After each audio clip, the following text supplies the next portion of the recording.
আসসালামু আলাইকুম রহমতুল্লাহি বারকাতুহ। ইনশাআল্লাহ তাআলা আমি চেষ্টা করব ধীরে ধীরে সম্পূর্ণ জুজ আম্মা নিয়ে আলোচনা করার। কোরআনের 30টি পারার মধ্যে এই অংশটি বেছে নেওয়ার অন্যতম কারণ হলো আমরা কোরআন হিফজ করার সময় সাধারণত এখান থেকে শুরু করি। সালাতে কিংবা সালাতের বাইরে জুজ আম্মা সবচাইতে বেশি তিলাওয়াত করা হয়, তাই আমাদের জন্য কোরআনের এই অংশটি অনেক বেশি পরিচিত এবং প্রাসঙ্গিক। আশা করছি আমরা সবাই এই আলোচনা থেকে উপকৃত হব ইনশাআল্লাহ। আমার বক্তব্য শুরু করার আগে আমি একটা সারাংশ দাঁড় করাতে চাই, যেন আমরা এই আলোচনাকে আরও ফলপ্রসূ করতে পারি। আপনারা যারা শুনছেন তাদের সকলের প্রতি আমার অনুরোধ এবং পরামর্শ থাকবে, অডিও শোনার পাশাপাশি আপনারা নিজেরা তাফসির পড়তে থাকুন, অন্ততপক্ষে একটি তাফসির। আমি পরামর্শ দিব তাফসির ইবনে কাসির হলেও পড়ার জন্য। ইবনে কাসির রহমাহুল্লাহর লিখিত এই তাফসিরটি যে কোনো ভাষায় সহজলভ্য। আমার এই লেকচারে চেষ্টা করব পরিপূরক কিছু তথ্য আপনাদের দেওয়ার, কিছু পর্যালোচনা আপনাদের সাথে ভাগাভাগি করে নিতে।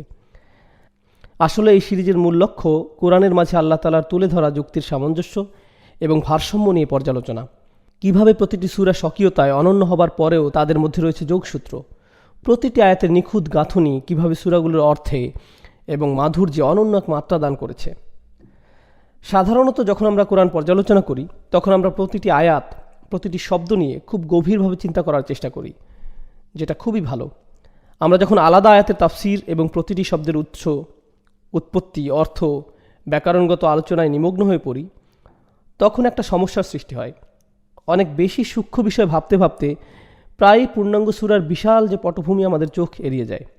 সম্পূর্ণ সূরাটি একত্রে অখণ্ড অবস্থায় যে শিক্ষা, যে নির্দেশনা আমাদের দেয়, খণ্ডিত আলোচনায় সেই বিষয়গুলি অনেক সময় আমাদের চোখে ধরা পড়ে না। তাফসির পড়তে গিয়ে আসলে আমরা অনেক সময় ঠিক এই কাজটি করে থাকি। সুতরাং আমরা চেষ্টা করব একটি সূরা কিভাবে বিন্যস্ত করা হয়েছে, এক একটি আয়াতের মধ্যকার সম্পর্ক এবং সম্পূর্ণ সূরার মাধ্যমে আল্লাহ যে দৃশ্যপটের দিকে আমাদের নির্দেশ করছেন সব কিছু নিয়ে আলোচনা করার। আমাদের বুঝতে হবে যে মৌলিকভাবে কোরআন তেলাওয়াত করা হতো, প্রাথমিকভাবে কোনো তাফসির ছিল না এবং একটির পর একটি আয়াত তাদের কানে প্রবেশ করত। ধারাবাহিকভাবে শুনতে শুনতেই তারা কোরআন সম্পর্কে ভাবতেন। এবং আরেকটি গুরুত্বপূর্ণ বিষয় হলো, মক্কি সূরাগুলির অন্যতম শ্রোতা ছিল মক্কার মুশরিকরা। দেখুন, মুসলিমদের ক্ষেত্রে এটি স্বাভাবিক যে তারা প্রতিটি আয়াত থেমে থেমে প্রশ্ন করবে, বিজ্ঞ আলেমদের কাছ থেকে তারা আরও জানতে চাইবে, সময় নিয়ে গভীরভাবে উপলব্ধি করতে চাইবে। মুশরিকদের ক্ষেত্রে বিষয়টি ভিন্ন। জুজ আম্মা এক্ষেত্রে ভালো উদাহরণ। এর মাঝে সংকলিত সূরাগুলো মক্কি সূরার প্রকৃষ্ট উদাহরণ।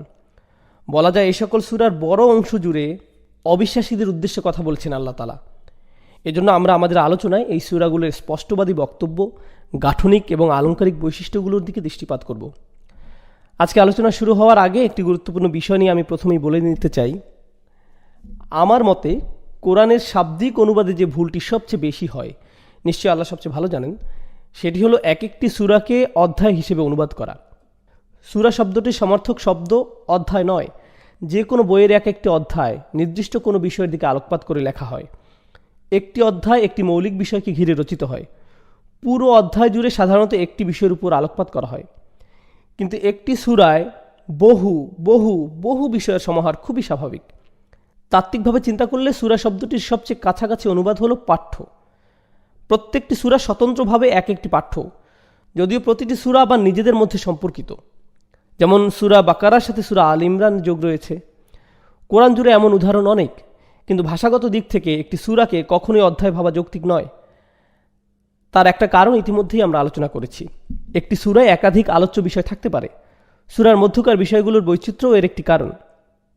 আরেকটি গুরুত্বপূর্ণ কারণ হলো অধ্যায়ের মধ্যে নির্দিষ্ট ক্রম অনুসরণ করার প্রবণতা থাকে। যে কোনো বইয়ে অধ্যায়গুলি সাধারণত অক্ষরক্রম বা সংখ্যা অনুসারে সাজানো থাকে।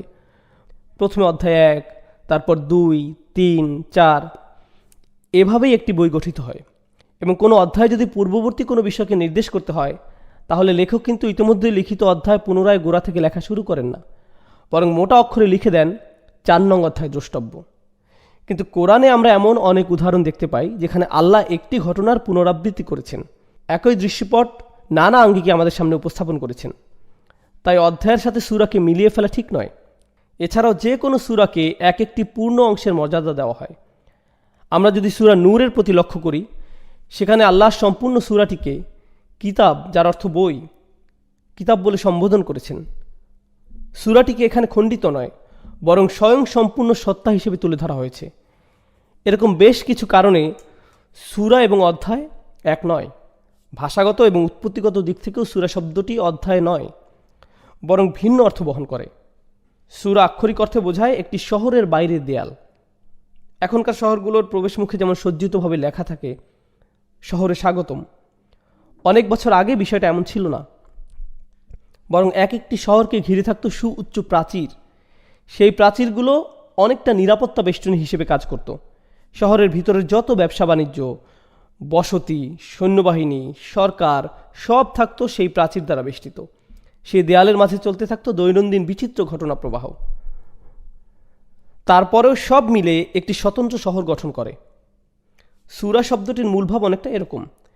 একটিমাত্র সূরায় বিভিন্ন বিষয়ের আলোচনার সমাগম ঘটে, অনেক ঘটনা প্রবাহ আলোচিত হয়, কিন্তু তারপরেও সব কিছু পরস্পর সংযুক্ত হয়ে একত্রে একটি সম্পূর্ণ সূরা গঠন করে। এছাড়াও আমরা আরও দুইটি বিষয় দৃষ্টিপাত করব। আসলে অনুবাদের কারণে এই দিকগুলো আমাদের চোখ এড়িয়ে যায়। তার মাঝে একটি হলো সূরার সূচনা এবং সমাপ্তির মাঝে সম্পর্ক, এবং এটি কোরআনের একটি ধারাবাহিক বৈশিষ্ট্য। সমস্ত কোরআন জুড়ে এই বৈশিষ্ট্যের পুনরাবৃত্তি দেখা যায়। প্রতিটি সূরা যে বিষয়বস্তু নিয়ে শুরু হয়, কোনো না কোনোভাবে সেই সূরার শেষ অংশে তার সাথে সম্পর্কিত কোনো প্রসঙ্গে আলোচনার মাধ্যমে সূরাটির ইতি টানা হয়। শুধু তাই নয়, একটি সূরার শেষ অংশে যা বলা হয়েছে আর পরবর্তী সূরার শুরুতে যা বর্ণিত হয়েছে তাদের মাঝেও একটা সংযোগ লক্ষণীয়। পূর্ববর্তী সূরার উপসংহার এবং পরের সূরার প্রথম বিষয়, এই দুইটি বিচ্ছিন্ন নয়। জুজ আম্মা শুরু হয়েছে সূরা নাবার সাথে। সূরা নাবা কোরআনের ৭৮ নম্বর সূরা। তার আগের সূরা হলো সূরা নম্বর ৭৭, সূরা মুরসালাত। এই সূরাটিতে দুই রকম দলের কথা বলা হয়েছে। সূরা মুরসালাতের ৪১ নম্বর আয়াতে আল্লাহ বলছেন, ইন্নাল মুত্তাকিনা ফি যিলালিন ওয়া উয়ুন। আল্লাহকে যারা ভয় করেছে তারা আজ থাকবে সুনিবিড় ছায়াতলে, প্রবাহমান ঝর্ণার মাঝে। এখানে তাকওয়াবান মানুষদের কথা বলা হয়েছে। আবার সূরা নাবার শেষ অংশেও মুত্তাকিদের কথা এসেছে। সূরা মুরসালাতে বারবার এসেছে আরেকটি বিশেষ ধরনের মানুষের কথা। দুর্ভোগ তাদের জন্য যারা এই দিবসকে মিথ্যা প্রতিপন্ন করেছে। এবং একবার নয়, বারবার এই আয়াতটি পুনরাবৃত্ত হয়েছে সূরাটি জুড়ে। আল মুকাজ্জিবিন এই শব্দটি ব্যবহৃত হয়েছে এই জাতীয় মানুষের জন্য। যারা মিথ্যাবাদী তাদের জন্য এই শব্দটি ব্যবহার করা হয় না। এটি দ্বারা এমন কাউকে বোঝানো হয় যে বারবার মিথ্যা কথা বলতেই থাকে।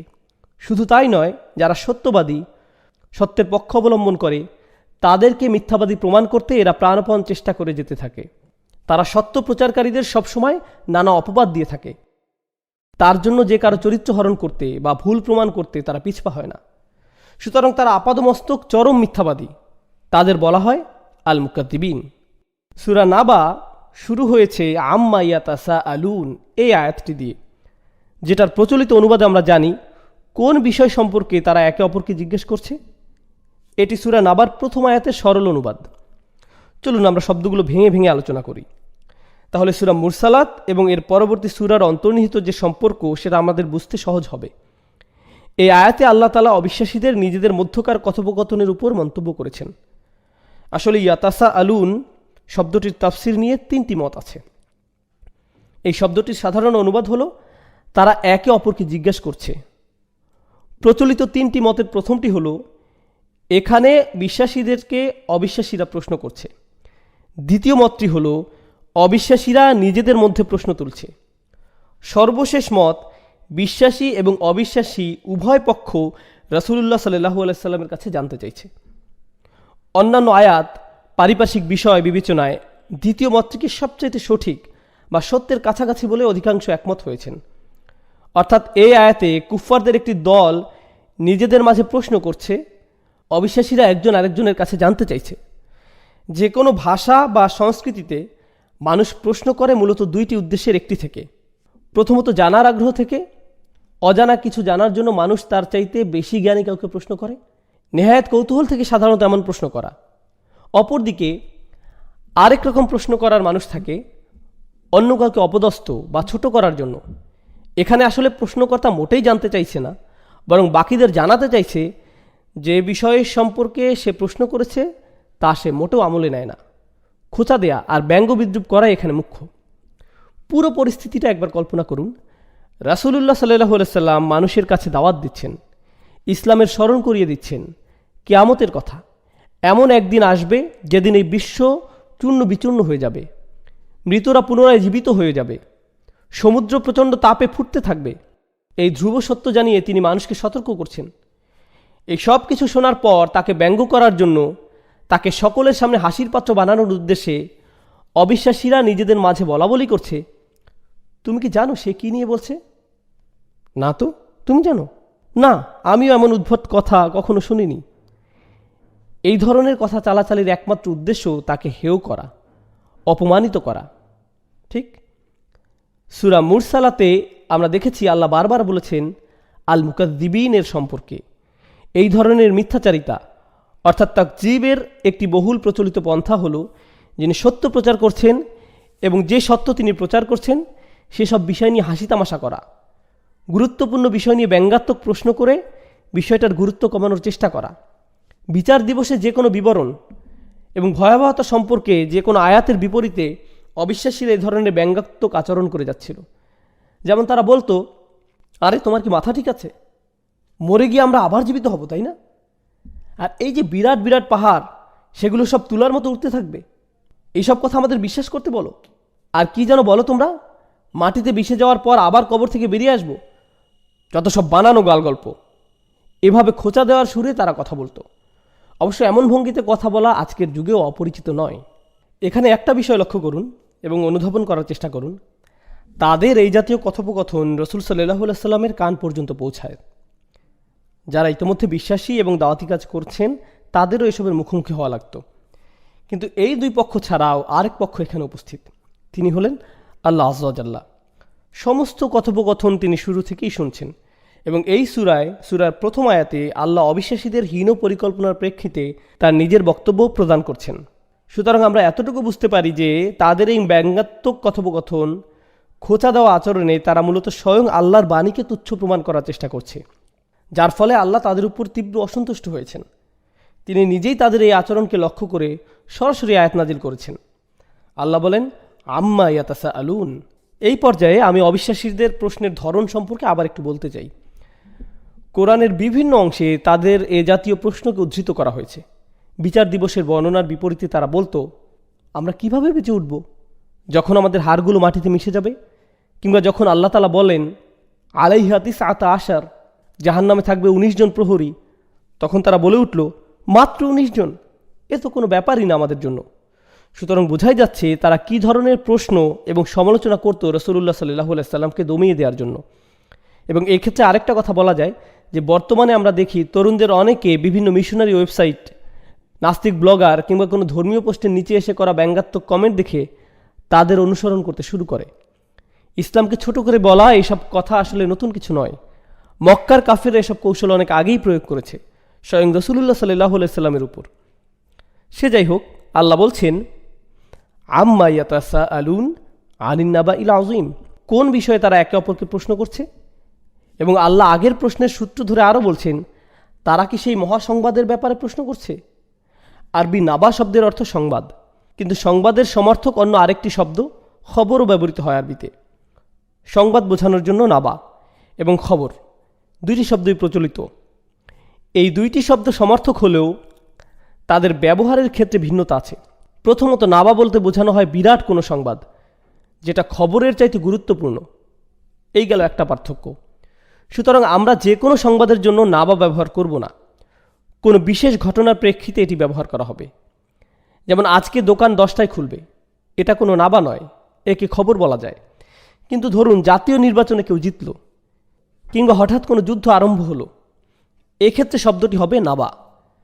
কুরআনে আল্লাহ তাআলা শব্দ দুটিকে এভাবেই গুরুত্বের ভিত্তিতে ব্যবহার করেছেন।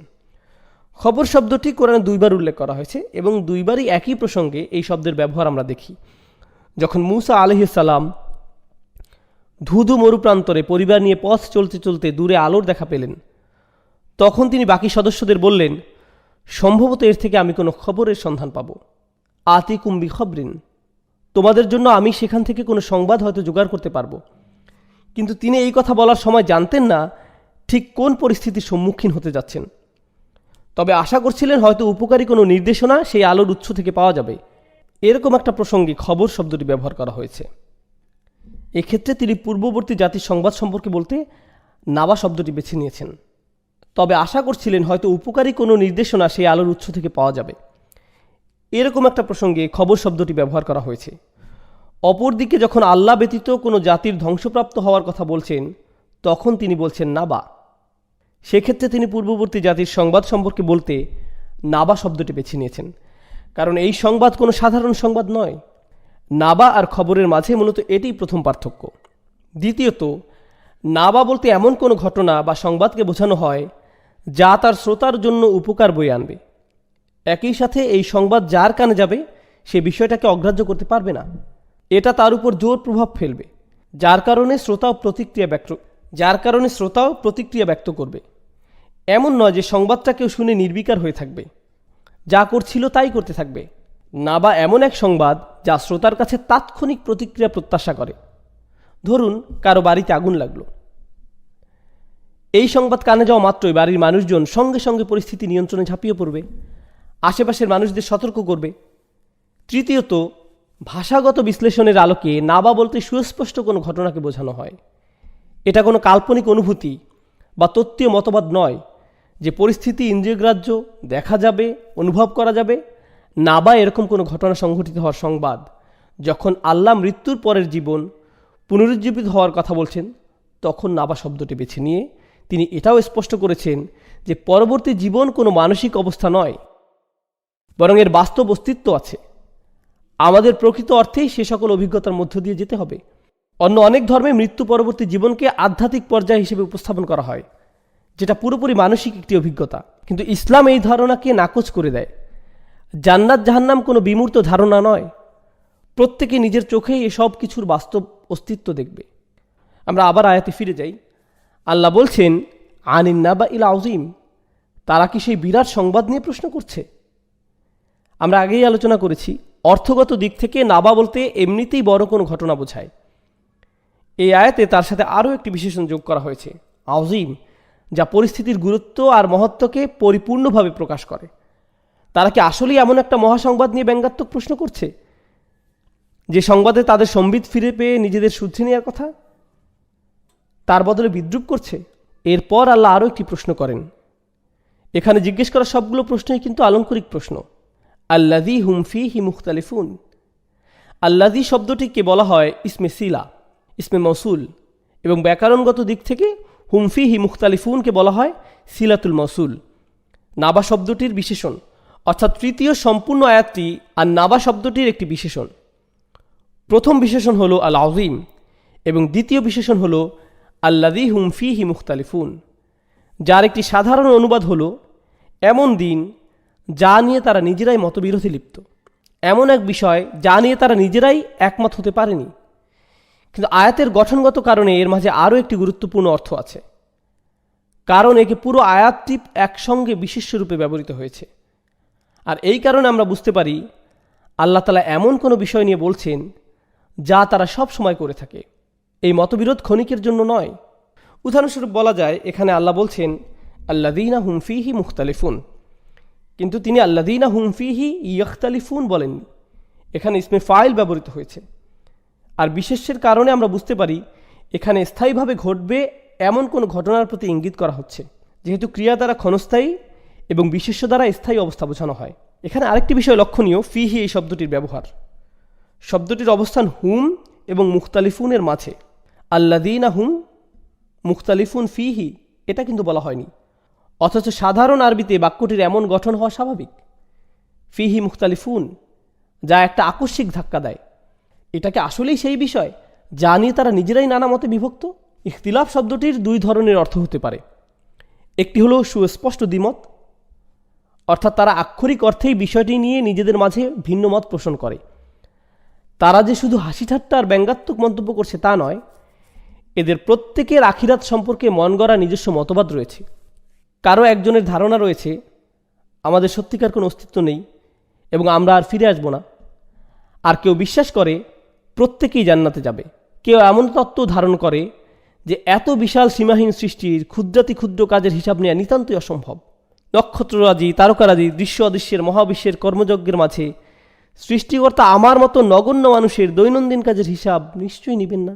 এত সব ঘটনা প্রবাহের উপর কেই বা নজর রাখবে? নিশ্চয়ই এমন কোনো জবাবদিহি করতে হবে না। তিনি আমাদের সবাইকে ছাড় দিবেন। আবার কেউ কেউ বলে, না না, মাআযাল্লাহ, আমরা বিশ্বাস করি তার কন্যা আছে যারা আমাদের খেয়াল রাখবে। তারা আমাদের পাপের পরিবর্তে পুণ্য লিপিবদ্ধ করবে। তাই যত যাই করি না কেন আমাদের কিচ্ছু হবে না। তুমি যেরকম বিপদের ভয় আমাদের দেখাচ্ছ, তেমন অবস্থায় আমরা কখনোই পড়ব না। হ্যাঁ, থাকবে কিছু মানুষ যাদেরকে সাহায্য করার মতো মধ্যবর্তী কেউ নেই, তারা এইসব বিপদে পড়তে পারে, আমরা না।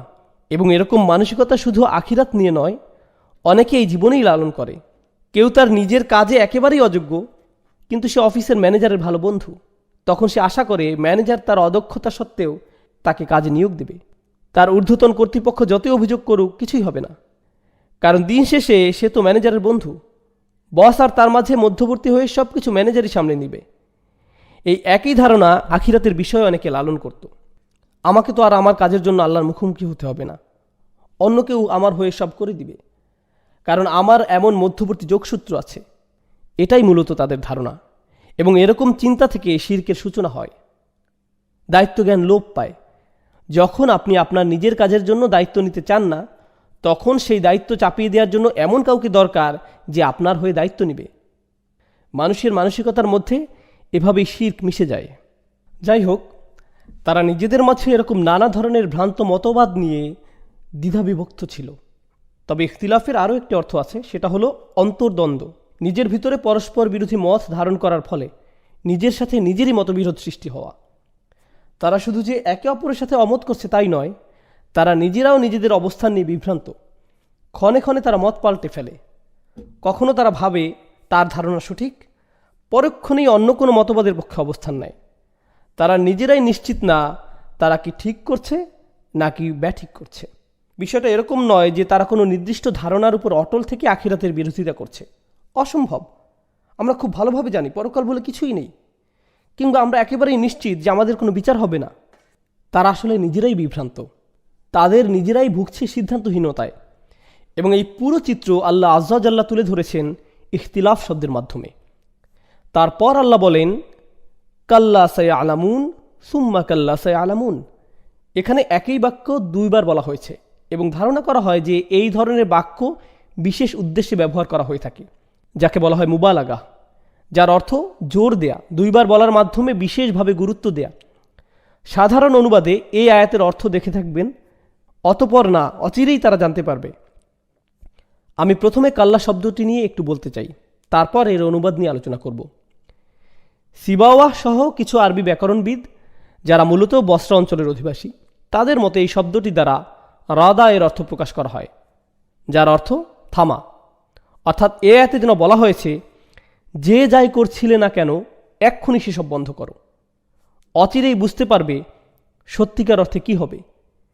এরকম একটি প্রেক্ষাপটে আয়াতটিকে ব্যাখ্যা করছেন অনেক ব্যাকরণবিদ। পরিস্থিতি যেন এমন, তারা তাদের খেয়াল খুশি মতো যা ইচ্ছা বলে যাচ্ছিল। হঠাৎ আল্লাহ বললেন, থামো, খুব তাড়াতাড়ি দেখবে কি ঘটে তোমাদের সাথে। কাল্লা দ্বারা কি বোঝানো হয়েছে, এটা হলো তার একটি ব্যাখ্যা। এছাড়া আরও ব্যাখ্যা রয়েছে। ভাষাগত দিক থেকে অন্য আরেকটি ব্যাখ্যা আরও বেশি জোরদার, যেখানে দেখা হয়েছে কাল্লা শব্দটি বাক্যের কোন জায়গায় ব্যবহার করা হয়েছে। যদি কেউ বলে কাল্লা, তারপর একটু বিরতি দেয় এবং তারপর বলে সাই আলামুন, তাহলে একরকমের অর্থ দাঁড়ায়। কিন্তু যদি কাল্লা সাই আলামুন একসাথে বলা হয় কোনো রকম বিরতি ছাড়াই, তাহলে সেটা একটা ভিন্ন অর্থ প্রকাশ করে। কেউ যদি বলে কাল্লা, তারপর তেলোয়াতে বিরতি দেয় এবং এরপর বলে সাই আলামুন, সেক্ষেত্রে ব্যাকরণবিদদের দিক থেকে এটা অনুমোদিত। এই দুইটি শব্দের মাঝখানে বিরতি দেওয়া যাবে এবং তখন এর অর্থ দাঁড়াবে, থামো, যে মন গড়া কথাই তোমরা বলছো না কেন সেসব বন্ধ করো। এসব অর্থহীন হাস্যকর কথাবার্তা এখনই বন্ধ করো, খুব তাড়াতাড়ি তোমরা বুঝতে পারবে। অপরপক্ষে যদি কেউ না থেমে টানা পড়ে যায়, যেভাবে এই কোরআন লিখিত হয়েছে, কোনো রকম দৃশ্যমান বিরতি ছাড়া, সাধারণ ঐক্যমত হলো সেখানে কোনো ওয়াকফ নেই। সেই ক্ষেত্রে কাল্লা শব্দের অর্থটি হাক্কনের সাথে সম্পর্কিত, যার অর্থ সত্যিকারভাবেই, সত্যিকার অর্থেই তোমরা বুঝতে পারবে। বাংলায় যেমন আমরা বলে থাকি না, এবার সমস্যায় পড়বে মনে হচ্ছে। এই বাক্যে কিন্তু না বলার মাধ্যমে কাউকে মানা করা হচ্ছে না, এর অর্থ হলো সত্যিই সমস্যায় পড়বে। এখানে না বলতে নেতিবাচক না বুঝিয়ে বরং অবস্থাটা যে আসলেই ভয়াবহ সেটা বোঝানো হচ্ছে। আমরা ব্যবহার করছি না, কিন্তু সেটাকে না অর্থে ব্যবহার করছি না। সত্যিকার অর্থে অবস্থাটা কীরকম হবে সেটা জোর দিয়ে বর্ণনা করছি। এজন্য বলছি না। এর দ্বারা ধ্রুপদী আরবিতেও কাল্লা শব্দটি এভাবেই ব্যবহৃত হয়েছে। সত্যিকার অর্থে অবস্থাটা কীরকম হবে সেটা জোর দিয়ে বর্ণনা করছি এই না এর দ্বারা। ধ্রুপদী আরবিতেও কাল্লা শব্দটি এভাবেই ব্যবহৃত হয়ে এসেছে। তাই এখানে কাল্লা সে আলামুন মানে দাঁড়াচ্ছে না না, আসলে বাস্তবতা হলো খুব দ্রুতই তারা বুঝতে পারবে। পরের আয়াত সুম্মা কাল্লা সে আলামুন, না না, বরং বাস্তবতা হলো তারা খুব তাড়াতাড়ি বুঝতে পারবে। সাওফা শব্দের সংক্ষিপ্ত রূপ হলো সা। এখানে এই শব্দটি ব্যবহার করা হয়েছে যার অর্থ যা আসছে সেটা খুব বেশি নিকটবর্তী, এবং আল্লাহ সুবহানাহু ওয়া তাআলা এখানে সিন ব্যবহার করার মাধ্যমে নিশ্চিত করছেন যেন আমরা সময়ের স্বল্পতাটি অনুভব করতে পারি। এবং সূরার শেষে বলছেন ইন্না আনজারনাকুম আযাবান করিবা, তোমাদের আমরা সতর্ক করছি খুব নিকটবর্তী শাস্তির। সিনের ব্যবহার এবং শেষ আয়াতে করিবা শব্দের ব্যবহার স্পষ্ট করে তুলে ধরছে যে সেই সময়টি ঘনিয়ে আসছে, খুব দ্রুত ঘনিয়ে আসছে। এখন আমরা আলোচনা করব পরপর দুইটি আয়াতে একই শব্দাংশের পুনরাবৃত্তি সম্পর্কে। কাল্লা সে আলামুন, সুম্মা কাল্লা সে আলামুন। একটি মত যা আমাদের আগে আলোচনা করা বিষয়বস্তুর সাথে মিলে, সেটা হলো ব্যাকরণবিদদের মতে এটি তাকরির লিল মুবালাগা। এখানে বিষয়টির ব্যাপ্তি বোঝানোর জন্য অতিরিক্ত জোর দিয়েছেন, বিষয়টাকে বড় করে দেখানোর জন্য, এবং আল্লাহর রাগ এবং ক্রোধকে প্রকাশ করার জন্য এখানে পুনরাবৃত্তি ব্যবহার করা হয়েছে। আমরা অনেক সময় সাধারণভাবে কথা বলার সময় এই পদ্ধতিটি অনুসরণ করে থাকি। আমি কিন্তু তোমাকে ছাড় দিব না, আমি তোমাকে ছাড় দিবই না। অনেক বেশি রাগের মাথায় আমরা এরকম কথা বলে থাকি। অথবা যদি কেউ খুব দুশ্চিন্তায় কিংবা চাপের মধ্যে থাকে, তখন শুধু বলে না দাঁড়াও, তখন সে বলে দাঁড়াও দাঁড়াও। আমরা দুইবার বলি যে কোনো ভাষাতে, এবং ধ্রুপদী আরবিতেও এটা একটা সাধারণ প্রকাশভঙ্গি। রাগ, দুশ্চিন্তা, সংঘাত, যে কোনো রকমের আবেগের তীব্রতা বোঝাতে আমরা একই বাক্য বা শব্দ বারংবার বলে থাকি। তো এটা হলো একটা প্রচলিত মত এই আয়াত দুটি সম্পর্কে।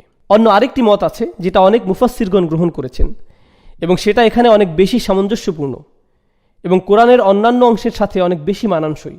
কোরআনে সতর্ক করার সময় সব সময় দুইটি বিষয়কে সবচেয়ে বেশি প্রাধান্য দেওয়া হয়েছে। একটি হলো পুনরুত্থান দিবস আল কিয়ামা, এবং আরেকটি হলো জাহান্নামের আগুনের ভয়াবহতা, এবং তারা একটি আরেকটির সাথে সম্পর্কিত। সুতরাং এক কথায় বলা যায় কোরআনের দুটি প্রধান সতর্কবার্তা হলো আল কিয়ামা এবং জাহান্নামের আগুন। কোরআনে এই দুইটি বিষয় নিয়ে অসংখ্য বর্ণনা পাওয়া যায়। এ কারণে মুফাসসিরদের মতে প্রথমবার যখন বলা হয়েছে তোমরা শীঘ্রই বুঝতে পারবে, তখন নির্দেশ করা হয়েছে প্রথম সতর্কবাণী অর্থাৎ আল কিয়ামার দিকে, আর দ্বিতীয়বার বলার মাধ্যমে ইঙ্গিত করা হয়েছে জাহান্নামের আগুনের দিকে। সুতরাং প্রথমবার তারা খুব ভালোভাবে বুঝতে পারবে কতটা ভুল এবং ব্যঙ্গাত্মক কথাবার্তা বলছে কিয়ামত সম্পর্কে, যখন তারা সত্যি সত্যি কিয়ামতের দিন পুনরুত্থিত হবে। আর দ্বিতীয়বারের মতো তারা একই বিষয়টি পুনরায় উপলব্ধি করবে যখন জাহান্নামের আগুনের মুখোমুখি হবে। এভাবে দুইবার তাদের মন গড়া অনুমান মিথ্যা প্রমাণিত হবে। আমরা এতক্ষণ আলোচনা করলাম একই বাক্য দুইবার ব্যবহার করার তাৎপর্য। এই সংক্রান্ত সর্বশেষ আলোচনায় আমরা কথা বলবো একটি প্রচলিত আরবি বাক্য নিয়ে, যার অর্থ যে মৃত্যুবরণ করেছে তার কেয়ামত ইতিমধ্যেই শুরু হয়ে গিয়েছে। যার দুনিয়ার জীবন শেষ হয়ে গেছে, কেয়ামত পর্যন্ত পৌঁছাতে তার কেয়ামতের আলামত দেখার জন্য অপেক্ষা করা লাগবে না। সূর্য পশ্চিম দিকে ওঠার জন্য কিংবা সকল চিহ্নগুলো প্রকাশিত হওয়া তার জন্য অর্থহীন, কারণ তার কর্মফলে ইতিমধ্যে সে পৌঁছে গেছে। মৃত্যুর সাথে সাথে সে মৃত্যু পরবর্তী জীবনের ভয়াবহতা সম্পর্কে ধারণা পেয়ে গেছে। হযরত আলী রাদিয়াল্লাহু তাআলা আনহু বলছেন, জীবিত অবস্থায় মানুষ আসলে ঘুমিয়ে থাকে, মৃত্যুর মাধ্যমে সে জেগে ওঠে। বিষয়টা অনেকটা এরকম যে মানুষটা মৃত্যুর সাথে সাথে সম্বিত ফিরে পায় সত্যিকারের বাস্তবতা সম্পর্কে। এখন আমরা এই সূরার প্রথম অংশের উপর একসাথে আলোকপাত করব। আম্মা ইয়াতাসাআলুন আনিন নাবাইল আযীম আল্লাযী হুম ফীহি মুখতালিফুন কাল্লা সায়ালামুন সুম্মা কাল্লা সায়ালামুন। আরেকটু গভীরে যাওয়ার আগে আমরা একটা গুরুত্বপূর্ণ বিষয় নিয়ে কথা বলবো। সেটা হলো কোরআনের আয়াতগুলোর মধ্যকার ছন্দ। প্রথম আয়াত আম্মা ইয়াতাসাআলুন এবং এরপর আনিন নাবাইল আযীম, এই আয়াত দুটির শেষ অংশে ছন্দ কেটে যাচ্ছে। এরপর আল্লাযী হুম ফীহি মুখতালিফুন কাল্লা সায়ালামুন সুম্মা কাল্লা সায়ালামুন, এই 3টি আয়াত প্রথম আয়াতের সাথে একই ছন্দে মিলে যায় শুধুমাত্র দ্বিতীয় আয়াতটি ছাড়া। এবং আমরা যদি দ্বিতীয় আয়াতটা ব্যাকরণের দিক থেকে চিন্তা করি তাহলে দেখব যে এই আয়াতটি তার পরবর্তী আয়াতের সাথে সম্পর্কিত, অর্থাৎ দুটি আয়াতকে একটি বাক্য হিসেবে গণ্য করা যায়। আনিন নাবাইল আযীমিল্লাযী হুম ফীহি মুখতালিফুন, পুরোটা একটা বাক্য। এবং দ্বিতীয় আয়াতটি যে নিজে স্বয়ংসম্পূর্ণ বাক্য নয় সেটি আরও সুস্পষ্টভাবে বোঝানোর জন্য এখানে ছন্দপতন করা হয়েছে। আল আযীম শব্দে বিরতি দেওয়ার কারণে বাক্যের পরবর্তী অংশ থেকে প্রথম অংশটি বিচ্ছিন্ন হয়ে গেছে। কোরআনের অসংখ্য অসাধারণ বৈশিষ্ট্যের মধ্যে একটি হলো একই রকমের ছন্দে ছন্দবদ্ধ আয়াতগুলো একসাথে একটি সম্পূর্ণ অনুচ্ছেদকে বোঝায়। তাহলে দেখুন প্রথম 5টি আয়াত, আম্মা ইয়াতাসাআলুন আনিন নাবাইল আযীমিল্লাযী হুম ফীহি মুখতালিফুন কাল্লা সায়ালামুন সুম্মা কাল্লা সায়ালামুন। শুধু শুনুন, আলাম নাজআলিল আরদা মিহাদা ওয়াল জিবালা আওতাদা ওয়া খালাকনাকুম আজওয়াজা ওয়া জাআলনা নাওমাকুম সুবাতা। লক্ষ্য করুন এই পুরো অংশটাতে নতুন একটি ছন্দের অন্তমিল। এবং আরও একটা বিষয় লক্ষ্য করবেন, যখন আপনারা এর অর্থের দিকে নজর দিবেন দেখবেন এই নতুন ছন্দের অংশটুকু পুরোটা একটা নতুন অর্থ বহন করে। আগেরগুলোর সাথেও এই আয়াতগুলো সম্পর্কিত, কিন্তু পরবর্তী আয়াতগুলোর নিজেদের মধ্যে নিজস্ব অর্থগত সামঞ্জস্য রয়েছে। যেহেতু আমরা এই সূরাটির অন্তর্নিহিত তাৎপর্যকে ভালোভাবে উপলব্ধি করার চেষ্টা করছি, সেক্ষেত্রে আমাদের আরও একটি বিষয় মাথায় রাখতে হবে, সেটা হলো ইন্তিফাদ। বক্তব্যের মাঝে একটি বিষয় থাকে, একেবারে ভিন্ন আরেকটি বিষয়ে চলে যাওয়া, এমনভাবে বিষয় পরিবর্তন করা যাতে করে নতুন বক্তব্যটা প্রায় অপ্রাসঙ্গিক বলে মনে হয়। উদাহরণস্বরূপ, আলাম নাজআলিল আরদা মিহাদা, প্রচলিত অর্থ হলো আমি কি জমিনকে শয্যা বানাইনি, জমিনকে কি আমি সমতল পৃষ্ঠরূপে সৃষ্টি করিনি। মিহাদ শব্দটির সাথে সম্পর্কিত আরেকটা শব্দ হলো মাহাদ। মাহাদ শব্দের অর্থ ছোট শিশুদের দোলনা। এই শব্দটিকে মায়ের গর্ভ হিসেবে ব্যবহার করা হয়। মাহাদ দ্বারা এমন একটি দোলনা বোঝায় যা ছোট শিশুদের জন্য আরামদায়ক।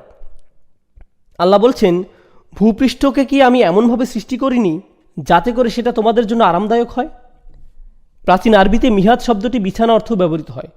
সুতরাং এটি এমন একটি জায়গা যেখানে কেউ বিশ্রাম নিতে পারে, যেখানে প্রশান্তি অনুভব হয়। সুতরাং পরবর্তী এ সকল আয়াতে দেখতে পাচ্ছি এখানে আল্লাহর নিয়ামতগুলো সম্পর্কে বলা হয়েছে। আল্লাহর অনুগ্রহ যে আমাদেরকে অষ্টপৃষ্ঠে জড়িয়ে রেখেছে সে কথাই বারবার বলা হচ্ছে এই আয়াতগুলোতে। কিন্তু পুনরুত্থান কিংবা কিয়ামতের সাথে এই নিয়ামতের বর্ণনা কিভাবে সামঞ্জস্যপূর্ণ, কিংবা তাদের যে ব্যঙ্গাত্মক মন্তব্যের বিপরীতে আল্লাহ কথা বলছেন তার সাথেই বা এর সম্পর্ক কী? দেখুন, তাদের সব রকমের ব্যঙ্গাত্মক মন্তব্য এবং কথাবার্তার মূল সারাংশ এটাই যে কিয়ামতের যে ভয়াবহতা তুলে ধরা হয়েছে তাদের সামনে, সেটা বাস্তবে ঘটা তাদের মতে নিতান্তই অসম্ভব। মৃত্যুর পরের জীবন, চন্দ্র সূর্যের সংঘর্ষ, পুরো পৃথিবী বিস্ফোরিত হওয়া, তাদের ভাষ্যমতে এসব বাস্তবে ঘটতেই পারে না। এরকম অকল্পনীয় বিশাল ঘটনা কেউ কখনো ঘটতে দেখেনি। অভাবনীয় প্রকাণ্ড সব ঘটনাবলী বাস্তবায়ন করার মতো সামর্থ্যবান, ক্ষমতাশালী কেই বা আছে? এখন দেখুন, আমরা মানুষেরা নিজেদের সামর্থ্য সম্পর্কে খুব ভালোভাবে অবগত আছি। আমরা নিজেরা নিজেদের জন্য শয্যা প্রস্তুত করতে পারি, আমরা নিজেদের জন্য ঘরবাড়ি তৈরি করতে পারি। আর এবার আমরা আয়াতগুলো দেখব, আমাদের সামর্থ্য জায়গাগুলোতে আল্লাহর সীমাহীন পারদর্শিতা নিয়ে কি অনায়াসে আমাদেরকে অতিক্রম করে যায়। সহজ কথা বলতে গেলে এটা অনেকটা একজন মানুষের কারিগরি সক্ষমতার সাথে আল্লাহর সৃষ্টি করার সামর্থ্যের একটা তুলনামূলক বিশ্লেষণ। দেখো কেমন শয্যা তুমি নিজের জন্য প্রস্তুত করতে পারো, আর কেমন শয্যা আল্লাহ তোমার জন্য প্রস্তুত করেছেন সমগ্র বিশ্ব জুড়ে। আলাম নাজআলিল আরদা মিহাদা, আমরাও বিরাট স্তম্ভ নির্মাণ করে পেরেকের সাহায্যে তাঁবু খাটাই। ওয়াল জিবালা আওতাদা, যদিও এই আয়াত সম্পর্কে অনেক বৈজ্ঞানিক ব্যাখ্যা রয়েছে, আমি ওই দিকে যাচ্ছি না, আমি শুধু ভাষাগত ব্যাখ্যার দিকেই মনোযোগ দিচ্ছি। আল্লাহ বলছেন, আমি কি পাহাড় পর্বতগুলোকে পেরেকের মতো গেঁথে দেইনি? আওতাদ শব্দটি কোরআনের অন্য আরেক জায়গায় ব্যবহার করা হয়েছে, ফিরআউন আদিল আওতাদ, ফিরআউনের তাঁবুর বহর বোঝানোর জন্য।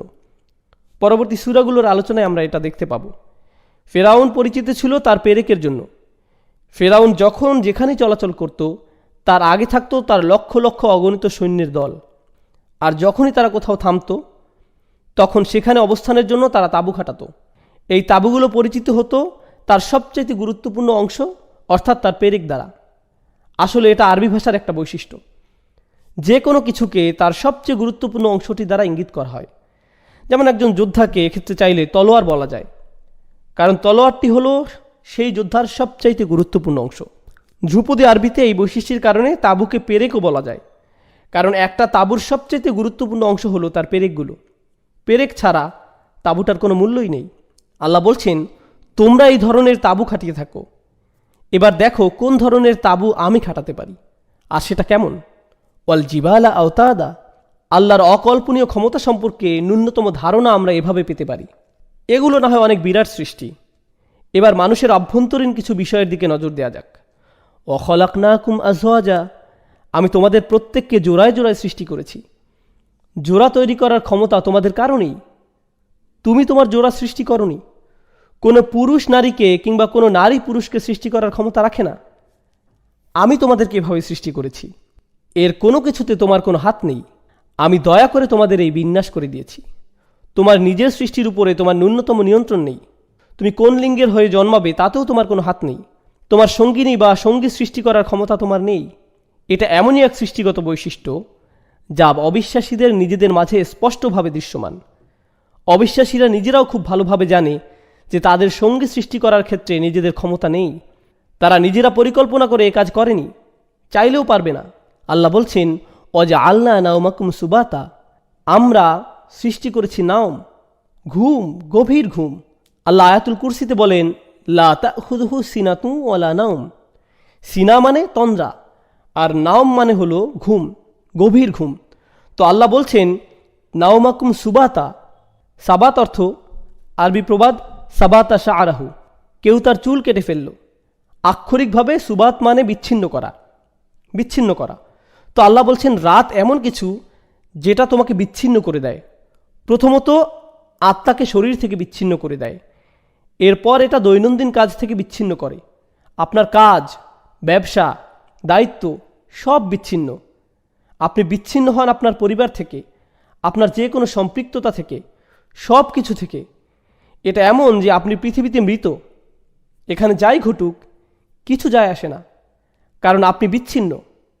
বিচ্ছিন্ন এটা খুবই গুরুত্বপূর্ণ, কারণ সূরার শেষের দিকে আল্লাহ বিচার দিবস নিয়ে কথা বলছেন, এবং বিচারের দিনে প্রত্যেক মানুষ বিচ্ছিন্ন থাকবে।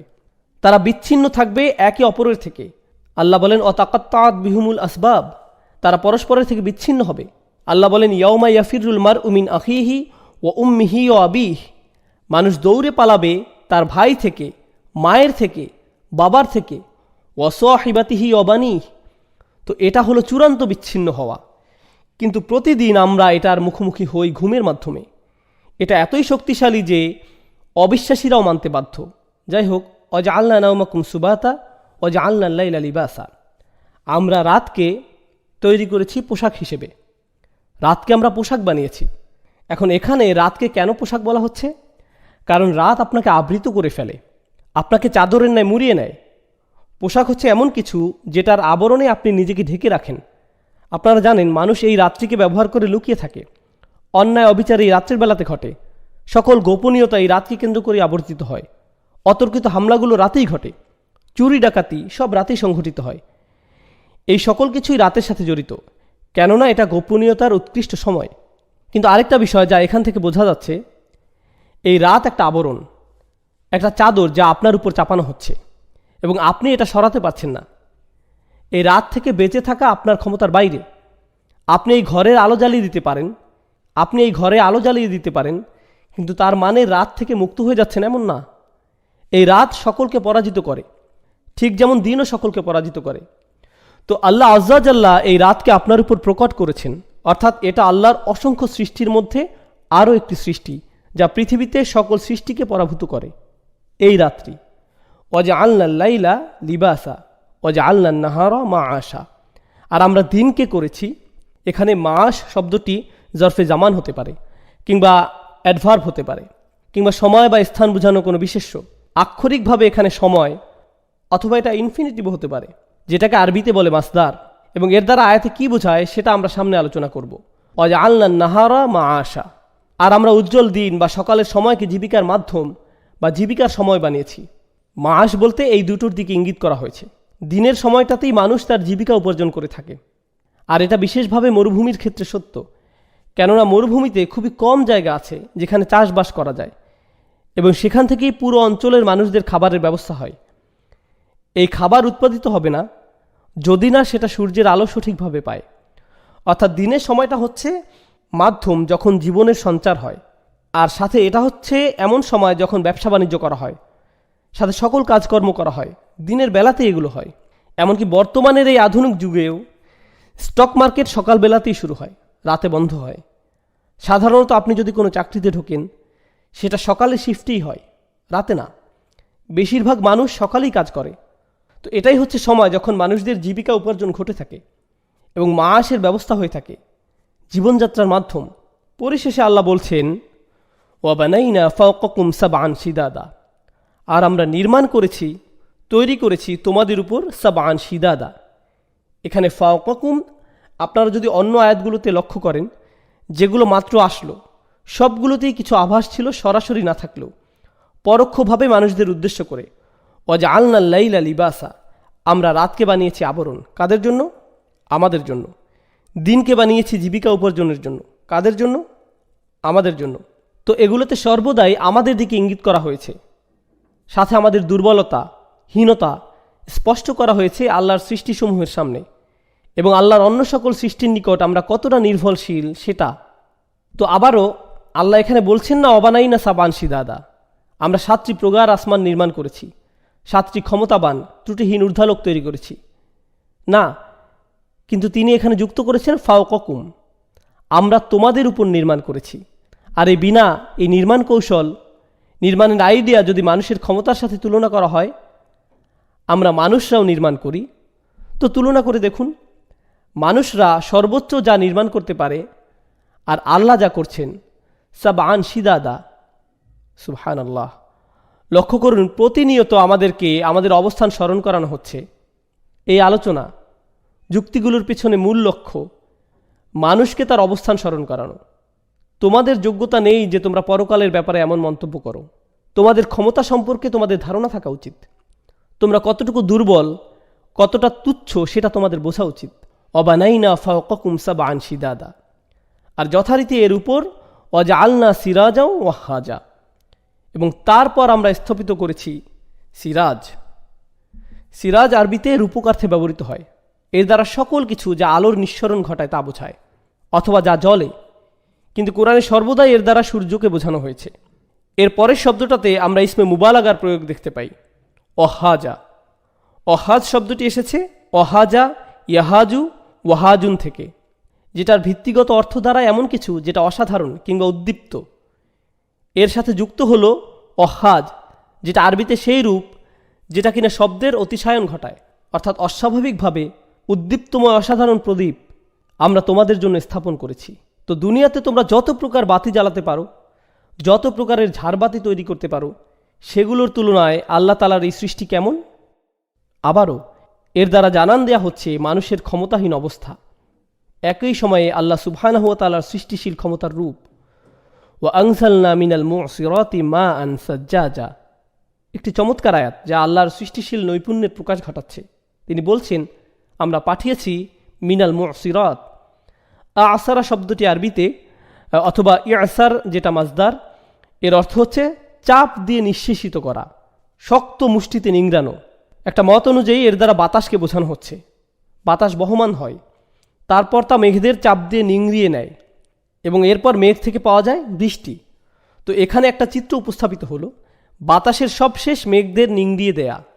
ইয়াসার শব্দটি ক্লাসিক্যাল আরবিতে ব্যবহৃত হয় এমন একটি কাপড়কে বোঝাতে যেটা পুরোপুরি ভেজা। আপনি সেটাকে নিংড়ালে, চাপ দিলে পানি বের হয়।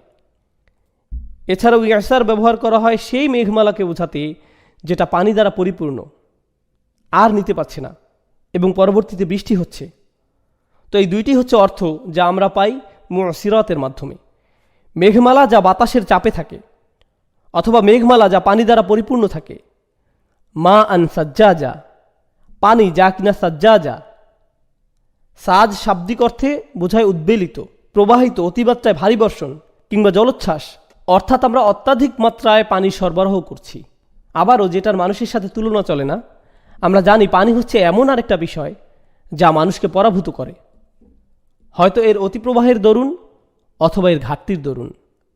আল্লাহ যখন পানি সরবরাহ বন্ধ রাখেন, সেটা মৃত্যু বা দুর্ভিক্ষের কারণ হতে পারে, যখন তিনি অত্যাধিক পানির সরবরাহ করেন তখনও সেটা মৃত্যু বা ধ্বংসের কারণ হতে পারে। সুবহানাল্লাহ। তো আল্লাহ আজ্জা ওয়া জাল্লা আবারও এখানে মানুষের উপর তার ক্ষমতার প্রদর্শন করে যাচ্ছেন। আচ্ছা, এখন আপনারা আল্লাহ সুবহানাহু ওয়া তাআলার কথাতে কিঞ্চিৎ দয়ার লক্ষ্য করবেন। তিনি আপনাদের উপর কি কি নিয়ামত দিয়ে রেখেছেন সেগুলোর স্মরণ হবে। লিনুখরিজা বিহি হাব্বাও ওয়া নাবাতা। আমরা এখান থেকে পাই, এখানে হি দ্বারা অর্থাৎ সর্বনামটি দ্বারা মা বা পানি বোঝানো হচ্ছে। পানি থেকে আমরা বের করি হাব্বা ওয়া নাবাতা। হাব্বান শব্দটি ব্যবহৃত হয় সকল প্রকার শস্য বোঝাতে, সকল প্রকার দানা, এ ধরনের ফসল বোঝাতে। নাবাত শব্দটি ব্যবহৃত হয় সকল প্রকারের ঘাস বা শাক সবজি বোঝাতে। তো সামগ্রিকভাবে পৃথিবীর পুষ্টি সাধনের জন্য সকল খাদ্যের কথা বলা হচ্ছে। পৃথিবীতে যদি এই সবুজ শ্যামল উদ্ভিদ না থাকে, প্রাণের অস্তিত্ব থাকবে না। আমরা যাই আহার করি না কেন সেটা উদ্ভিদ জীবনের সাথে জড়িত। আচ্ছা, যাই হোক, লিনুখরিজা বিহি হাব্বা ওয়া নাবাতা ওয়া জান্নাতিন আলফাফা। এর চাইতে মজার বিষয় হচ্ছে, জান্নাত বলতে আমরা জানি ঘন সবুজ বাগান, আর আলফাফ শব্দটি হতে পারে লাফিফের বহুবচন। যদিও এই ব্যাপারে আরও মত রয়েছে।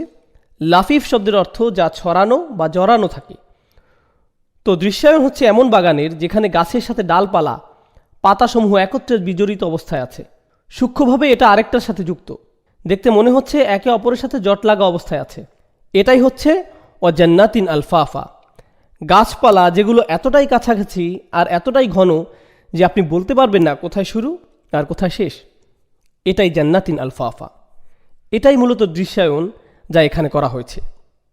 এখন এতক্ষণ ধরে সৃষ্টিশীল ক্ষমতার এতটা ব্যাখ্যা করবার পর, এটা ছিল দ্বিতীয় স্তবক, যদি মনে থাকে, দ্বিতীয় পাঠ এই সূরার, যেখানে মানুষের ক্ষমতা কিংবা দুর্বলতার সাথে আল্লাহর সৃষ্টিশীলতার একটা তুলনা করা হয়েছে। প্রথম স্তবকে যদি আমরা ফিরে যাই, সেখানে সামগ্রিকভাবে সমস্যাটা কি ছিল? সমস্যাটা ছিল পরকালের অস্বীকার। এখন এটা নিয়ে কথা বলা যায়। এখন যখন তোমাকে তোমার স্থান আঙুল দিয়ে দেখিয়ে দেওয়া হয়েছে, এখন যা প্রথমে বলা হয়েছিল আর তুমি হাসি ঠাট্টা করেছিলে সেটার দিকে ফিরে যাওয়া। আল্লাহ আজ্জা ওয়া জাল্লা বলছেন, ইন্না ইয়াউমাল ফাসলি কানা মিকাতা। নিশ্চয়ই সেদিন ফাসল, আল ফাসল শব্দটি আরবিতে বোঝায় দুইটি জিনিস যা একত্রে ছিল। এটা নিয়ে তাদের এমনভাবে আলাদা করা যাতে তারা পরিষ্কারভাবে একে অপরের থেকে দূরে সরে যায়। আর এটা বিচার দিবসের একটা বিবরণ। আলেমগণ বলে থাকেন, এই দিবসকে আলাদা হওয়ার দিন বা স্পষ্টভাবে চিহ্নিত হওয়ার দিন বলা হয়, কেননা এই দিন সত্যকে মিথ্যা থেকে আলাদা করা হবে। আর দুনিয়াতে মানুষ অল্প কিছু সত্যি বলে থাকে, কিন্তু তার সাথে ঢের মিথ্যা মিশিয়ে উপস্থাপন করে। মুশরিকরাও এমন করেছিল। এমন না যে তারা আল্লাহতে বিশ্বাস করেনি, তারা আল্লাহতে বিশ্বাস করেছে, কিন্তু সাথে অন্যদের উপাসনাও করেছে। তো পৃথিবীতে যারা খারাপ করে তারা সাথে ভালো কিছুর নজির উপস্থাপন করে। তারা ভালোর সাথে খারাপের মিশ্রণ ঘটায়, সত্যকে মিথ্যার সাথে মিশিয়ে ফেলে। বিচার দিবস হচ্ছে এমন দিন যখন এই সকল কিছুকে আলাদা স্পষ্ট করা হবে। মানুষকে তার মিথ্যা থেকে আলাদা করা হবে, প্রার্থনাকারীদেরকে তাদের মিথ্যা উপাস্যদের থেকে বিচ্ছিন্ন করা হবে, তাদের উপর যে ভরসা করেছিল সেটাও। অত্যাচারী শাসককে তার ক্ষমতা থেকে দূরে নেওয়া হবে। সকল বিষয় যা এখন একত্রে যুক্ত আছে সব কিছুই সেদিন পৃথক হবে। আল্লাহ আজ্জা ওয়া জাল্লা এমনকি সূরাতুল বাকারাতে অনুসারীদের কথা উল্লেখ করেছেন যাদেরকে লিডার থেকেই আলাদা করা হবে। ইজ তাবারাল্লাযীনা ইত্তাবাউ মিনাল্লাযীনা ইত্তাবাউ। সেই মানুষজন যাদের অনুসরণ করা হতো তারা নিজেদের তাদের থেকে গুটিয়ে নিবে যারা তাদের অনুসরণ করত। তো বর্তমানে যেসব বাচ্চারা হাল আমলের ট্রেন্ড হিসেবে বিভিন্ন সুপারস্টার সেলিব্রিটিদের অনুসরণ করছে, হিসাবের দিন এনারা তাদের সেই ভক্তদেরকে চিনবেই না। তারা সেই ভক্তদের থেকে দূরে সরে যাবে। এদের তো আমি চিনিই না, এদের সাথে আমার কোনো কিছু নেই। আবার একইভাবে আমরা অনেক সময় ফ্যামিলি ট্র্যাডিশনকে এত বেশি গুরুত্ব দেই যা ইসলামে নিষিদ্ধ কোনো বিষয়। বাপ, চাচা কিংবা কোনো পারিবারিক বুজুর্গের কথায় করে ফেলি।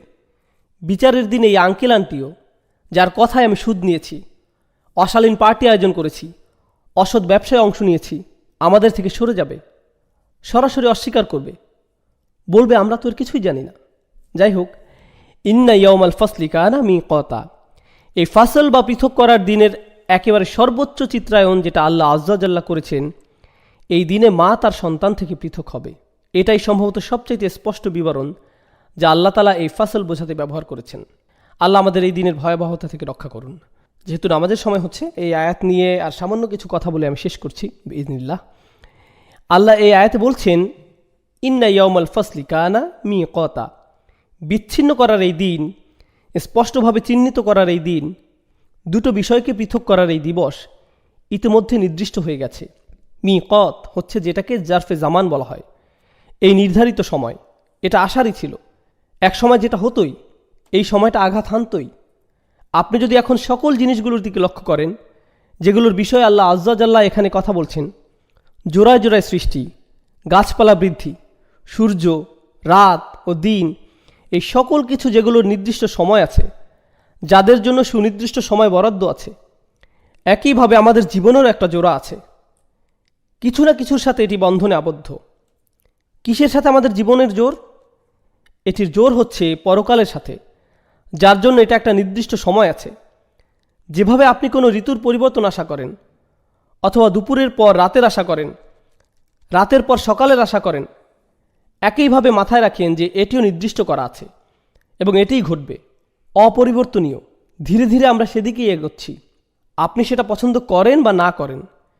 একইভাবে বিষয়টি আরেকটি জায়গাতে বর্ণিত হয়েছে, শীঘ্রই যেটা নিয়ে আমরা আলোচনা করব ইনশাআল্লাহ তাআলা। ইয়া আইয়ুহাল ইনসান ইন্নাকা কাদিহুন ইলা রব্বিকা কাদহান ফামুলাকিহ। আরে মানুষ, তুমি একটু ভেবে দেখো, তুমি দিনে দিনে তোমার রবের নিকট এগিয়ে যাচ্ছ, প্রতি মিনিটে মিনিটে, সেকেন্ডে সেকেন্ডে, যেটার জ্ঞানও তোমার নেই, আর তোমার তার সাথে দেখা হতে যাচ্ছে।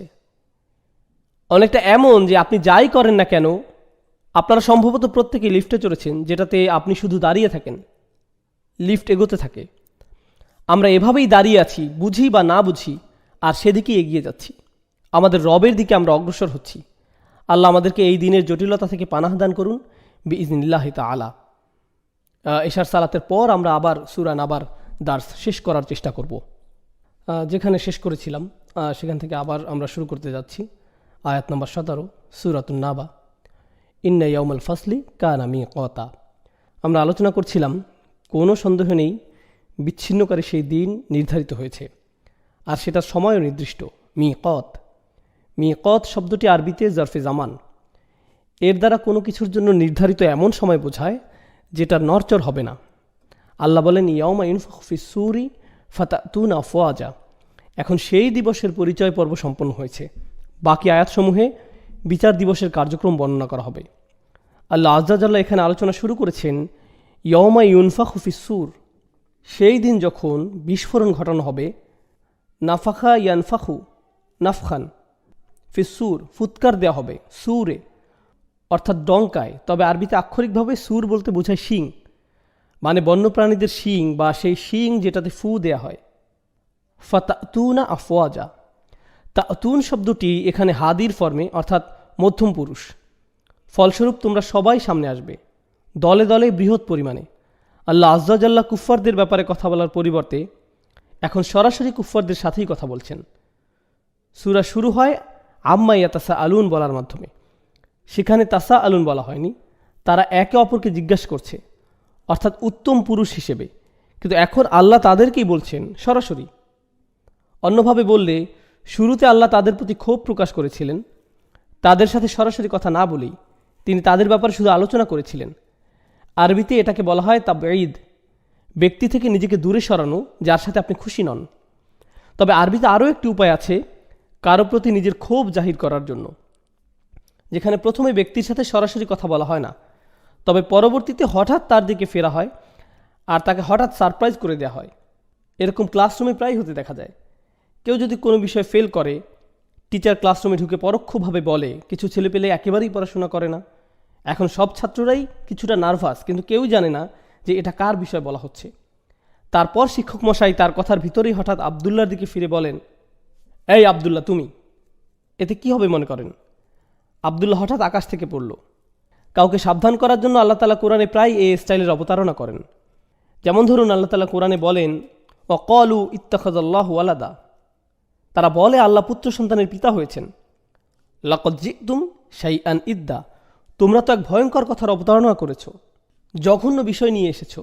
সরাসরি তাৎক্ষণিকভাবে আল্লাহ তারা থেকে তোমরাতে চলে গেছেন, কিন্তু তোমরা এটা করেছ। অর্থাৎ পরিবর্তন হলো গায়েব বা উত্তম পুরুষ থেকে হাদির মধ্যম পুরুষে। এই একই জিনিসটি ঘটল এই সূরাতেও। ফাতাতুন আফওয়াজা। আরবিতে আতা ইয়াতি শব্দটার একটা সুবিধা হচ্ছে এই শব্দটার দ্বারা শুধু আবির্ভাব বা উপস্থিত হওয়া বোঝায় না।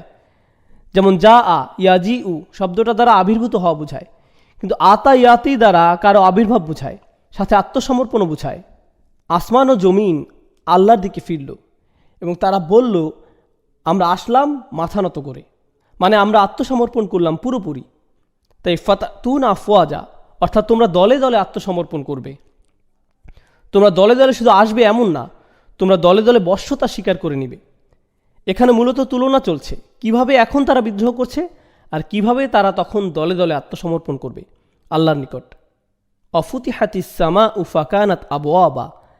এখন আপনারা হয়তো লক্ষ্য করছেন আল্লাহ আজ্জা ওয়া জাল্লা এই সূরাতে যখন তার ক্ষমতা প্রদর্শন করছিলেন তিনি বলেন অবানাইনা ফাওকাকুম সাবআন শিদাদা। আলেমদের মধ্যে ইজমা আছে যে এখানে আসমানসমূহের কথাই বলা হচ্ছে, কেননা সাবআ শব্দটা আছে। আল্লাহ আমাদের উপর নির্মাণ করেছেন 7টা ঘন মজবুত স্থাপনা, 7টা আকাশ। এখন এই 7 আকাশের সম্পর্কে আল্লাহ বলছেন যে আল্লাহর এগুলো ধ্বংস করবার ক্ষমতা আছে।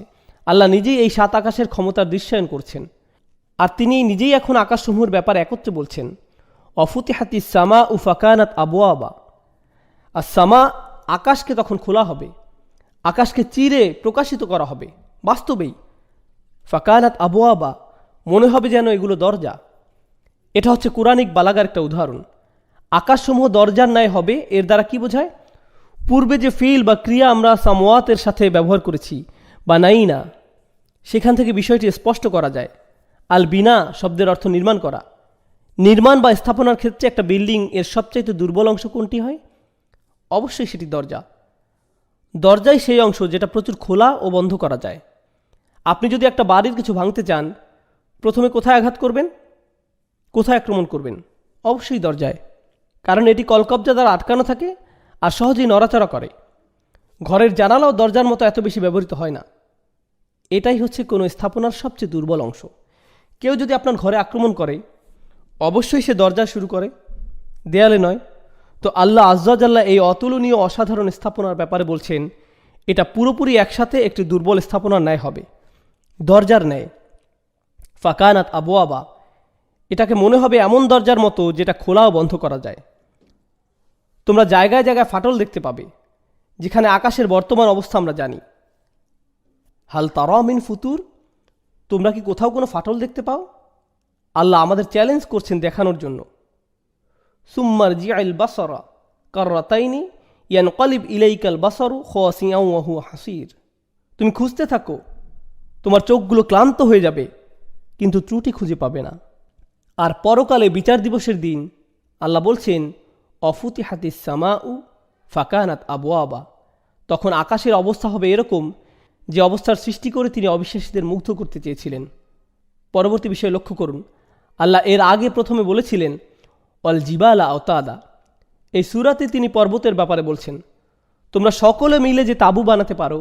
আর আল্লাহ কেমন বানিয়েছেন লক্ষ্য করো। এই জিবাল, পাহাড় পর্বত, পার্থক্য ঠিক কেমন? এখন তিনি একই পাহাড়ের কথা বলছেন ও সুইরাতিল জিবাল। সুইরাত এখানে মাবনি আলাল মাজহুল ফিল মাদি, অর্থাৎ অতীতকাল আর কর্মবাচ্য। আল জিবাল এখানে নাইবুল ফাইল, আল ফেইল লা তাসাম্মা বিফাইল, এটা ব্যাকরণগত নাম, যদিও অপ্রাসঙ্গিক। যাই হোক, তাসির বলতে বোঝায় অসুইরাতিল জিবাল বলতে এমন জিনিস বোঝায় যেটা সহজে নড়াচড়া করতে পারে। তাসির বর্তমান সময়ে বোঝাবে যদি আপনি একটা বল নিয়ে সেটা মাটির মধ্যে ঘোরান, এটা হচ্ছে সহজে নড়াচড়া করা, যেখানে কোনো শক্তি খাটানো হয়নি, এটা নিজে নিজেই ঘুরছে ফিরছে। আপনি যখন মনের খুশিতে হেলে দুলে ঘুরছেন তখন আপনি তাসির করছেন, কোনো পরিশ্রম সেখানে নেই। যদি আপনি দৌড়ান তাহলে সেটা নয়, তবে সাধারণভাবে হাঁটাচলা করলে তাসির। আল্লাহ এখানে বলছেন পাহাড় পর্বত সেদিন খুব সহজে হাঁটাচলা করবে, তাদের গড়াগড়ি করার ন্যায় অবস্থা হবে, খাপ ছাড়াভাবে, সহজে হামাগুড়ি দিয়ে খাপ ছাড়াভাবে চলাচল। এটি সবচাইতে কম যার সাথে মিলে সেটি হচ্ছে পাহাড় পর্বত। কিন্তু আল্লাহ বলছেন অসুইরাতিল জিবাল, আর সাথে যোগ করছেন ফাকানাত সারাবা, অর্থাৎ বিভিন্ন পরিণতি। প্রথম অবস্থা হচ্ছে, আগে জেনে নিন, সারাবান বলতে বোঝায় মরিচিকা। শাব্দিক অর্থে এটি মরিচিকা বোঝায়। তারা মরিচিকায় রূপান্তরিত হবে বলতে বোঝানো হচ্ছে জানেন নিশ্চয়ই মরীচিকা কিভাবে বাতাসে ভাসে? ব্যাপারটা অনেকটা এমন হবে যে মনে হবে পাহাড়গুলো বাতাসে ভাসছে। আর একইভাবে মরীচিকার যেমন কোনো বাস্তবতা নেই, শেষে বোঝা যায় যে কিছুই ছিল না। পাহাড় পর্বতগুলোও এরকম কিছুই থাকবে না। এখান থেকে মানুষেরা কি দর্শন করবে তাও বোঝা যাবে। মানুষরা যখন দেখবে পাহাড়গুলো নড়চড় করছে, তারা এটা বিশ্বাস করতে চাইবে না। তারা কি চিন্তা করবে? তাদের নিকট মনে হবে এটা তো মরীচিকা, এটা তো হতেই পারে না। ফাকানাত সারাবা। এখন আল্লাহ আজ্জা ওয়া জাল্লা তার মূল কথার দিকে আসছেন। শুরুতে দুইটি সাবধানবাণী ছিল, কাল্লা সাই আলামুন, সুম্মা কাল্লা সাই আলামুন। দুইটি ওয়ার্নিং। প্রথমটি ছিল বিচার দিবসের জন্য, ইয়াউমা ইউনফাখু ফিস-সূরি ফাতআতুনা আফওয়াজা ওয়া ফুতিহাতিস সামাউ ফাকানাত আবওয়াবা ওয়া সুয়িরাতিল জিবাল ফাকানাত সারাবা। এগুলো সবই ছিল প্রথম সতর্কবাণীটার পরিপ্রেক্ষিতে। ইয়াউমুল ফাসল, আল কিয়ামা, কাল্লা সায়ালামুন। দ্বিতীয়টা কি কারণে ছিল? একটু পরেই তারা জানতে পারবে যে এটা জাহান্নামের ব্যাপারে বলা হয়েছে। এটা দ্বিতীয়বার যখন তারা বুঝতে পারবে, তো প্রথমে কিয়ামা, তারপরে আন্নার। তো আমরা সামনে আগাই। এখন আমরা পরবর্তী দৃশ্য দেখতে পাবো। ইন্না জাহান্নামা কানাত মিরসাদা। নিশ্চয়ই জাহান্নাম শুরু থেকে উৎপেতে অপেক্ষা করছে। মিরসাদ শব্দটা, এর সাথে আরেকটা শব্দ আছে মারসাদ, যেটা আসছে রসাদা আরবি শব্দ থেকে। রসাদা ইয়ারসুদু আসছে নাসারা ইয়ানসুরু থেকে। অকাদুলাহুম কুল্লা মারসাদিন, মানে এমন কোনো জায়গা যেখানে আপনি লুকিয়ে থাকেন কাউকে আক্রমণ করার জন্য, এটাই মারসাদ। মিরসাদ যেটা একটি ভিন্ন শব্দ, এর দ্বারা বোঝায় এমন জায়গা যেটা ওৎপেতে থাকার জন্য উৎকৃষ্ট স্থান। অর্থাৎ জায়গাটি ডিজাইন করা হয়েছে শুধুমাত্র শত্রুকে সর্বোৎকৃষ্ট উপায়ে আক্রমণ করার জন্য। আল্লাহ জাহান্নামের ব্যাপারে বলছেন যে এটা ওৎপেতে আছে আর অপেক্ষায় আছে শুধুমাত্র আক্রমণের জন্য। এভাবেই বর্ণনা এসেছে, কানাত মিরসাদা। মুফাসসিরদের মধ্যে কয়েকজন, যেমন হাসান আল বাসরি রাহিমাহুল্লাহ, তিনি বলছেন ওয়া ইমিনকুম ইল্লা ওয়ারিদুহা। সূরা মারিয়ামে আল্লাহ তাআলা বলছেন, তোমাদের এমন কেউ অবশিষ্ট থাকবে না যার এর উপর দিয়ে যেতে হবে না। অর্থাৎ সকলকেই জাহান্নামের আগুনের উপর দিয়ে যেতে হবে। সেই ব্রিজ যেটাকে আসসিরাত বলা হয়, সকলে এর উপর দিয়ে যাওয়ার সময় জাহান্নামের অভিজ্ঞতা নেবে ইনশাআল্লাহ তাআলা, যখন আল্লাহ তার দয়ায় আমাদের এটা পার করিয়ে জান্নাতে প্রবেশ করাবেন। আচ্ছা, এখন ইন্না জাহান্নামা কানাত মিরসাদা, জাহান্নাম অপরাধীদের জন্য ওত পেতে থাকবে। বিশ্বাসীরা সহজেই পার পেয়ে যাবে, কিন্তু অবিশ্বাসীরা এতে পরাস্ত হবে। এটাই ইন্না জাহান্নামা কানাত মিরসাদা। তারপর জাহান্নাম কাদের জন্য ওত পেতে থাকবে? লিত্তাগিনা মাআবা, এটা অপেক্ষায় থাকবে আর তগিনদের জন্য।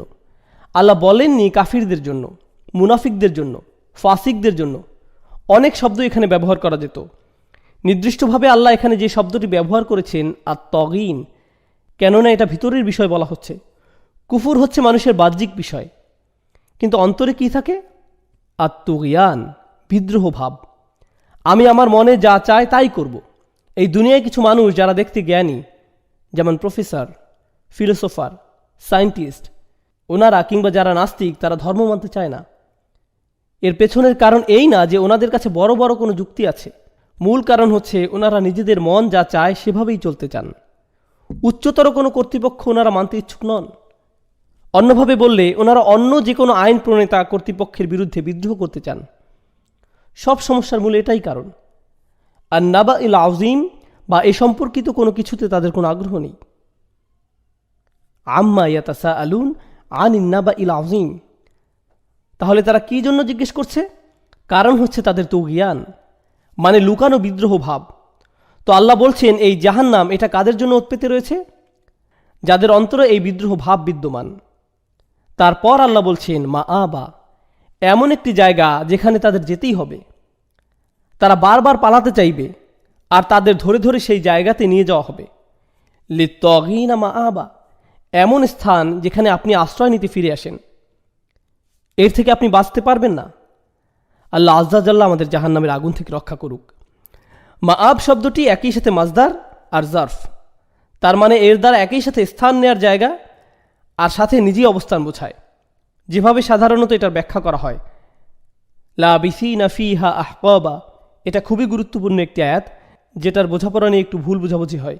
আমরা স্পষ্ট করব ইনশাআল্লাহ তাআলা। লাবিসা ইয়ালবাসু লাবসুন, লাবাসুন, লাবাসাতুন, এই শব্দগুলোর ব্যবহার করা হয় কোনো জায়গায় অনেকক্ষণ ধরে থাকা বোঝাতে। তো আত-তাগিন সায়াকুনু লাবিসিন, তারা সেখানে অনেক লম্বা সময় ধরে অবস্থান করবে। তারপর এই সময়কালকে আবার পরিমাণে দেখানো হয়েছে আহকবা শব্দটির দ্বারা। আহকব শব্দটি হচ্ছে হুকুব শব্দের বহুবচন। এই শব্দের ব্যাপারে অনেকেই মন্তব্য করেছেন, তবে বিখ্যাত হিসাবে আলী রাদিয়াল্লাহু তাআলা আনহুর মন্তব্যটি আমরা নিচ্ছি। তিনি বলেন, হুকবা হচ্ছে ৮০ বছর, যার প্রতিটি দিন আবার ১,০০০ বছরের সমান। কাতাদা রাদিয়াল্লাহু তাআলা আনহু আবার ভিন্ন মন্তব্য করেছেন। যাই হোক, যদি এটা ৮০ বছর হয়, যার প্রতিটা দিন ১,০০০ বছরের সমান, তারপরেও এটা কি অসীম নাকি সসীম? অবশ্যই সসীম। তাই মুফাসসিরুনরা অনেকে এখান থেকে মন্তব্য করেছেন যে জাহান্নামের আগুন একসময় ফুরিয়ে যাবে, তো কিছুটা আশা পাপীরাও রাখতে পারে। কিন্তু হাসান আল বাসরি রাহিমাহুল্লাহ এ বিষয়ে বলেন, আল্লাহ আজ্জা ওয়া জাল্লা এখানে হুকবান বলেননি, বরং বলেছেন আহকবা, অর্থাৎ অনেকগুলো হুকবা, বহুবচন, যার মানে বোঝায় একটি হাক শেষ হলে আরেকটি শুরু হয়ে যাবে। যদি শুধু হুকবা বলা হতো তাহলে হয়তো আমরা বুঝতাম যে একটা ৮০ বছরের সেট, যেখানে প্রতিটা দিন ১,০০০ বছর, তারপর হয়তো ছুটি। কিন্তু না, এখানে বহুবচন ব্যবহৃত হয়েছে, যেটা অফুরন্ত। এর সাথে পরের আয়াতের তাফসিরেও ব্যাপারটা আরও স্পষ্ট। তো হাসান বসরি বলছেন, বহুবচন ইঙ্গিত করছে যে এর কোনো শেষ নেই। এক হাক শেষ হলে পরবর্তী হাক শুরু হয়ে যাবে, দ্বিতীয়টা শেষ করলে পরেরটা শুরু হচ্ছে, এভাবে চলতে থাকবে। তো আসলে এটা আশা নয়, বরং হতাশা বৃদ্ধি করে। কাফির হয়তো চিন্তা করবে, আমি একটা পূর্ণ হাক কাটিয়েছি, সম্ভবত আমার হয়ে গেছে। ভুল আশায় যখন সে খুশি হতে নিবে, পরবর্তী হুকবা শুরু হবে। তো এটা আসলে এক ধরনের মানসিক পীড়া, যা আল্লাহ আজ্জা ওয়া জাল্লা কাফিরদের জন্য করতে চাচ্ছেন। হাকবা বলতে মানসিক টর্চার বোঝাচ্ছে। অন্য জায়গায় আবাদা বলছেন আল্লাহ সুবহানাহু ওয়া তাআলা, যার দ্বারা চিরদিনের জন্য বোঝায়। আমি আবারও বাচ্চাদের উদাহরণটা টেনে আনি।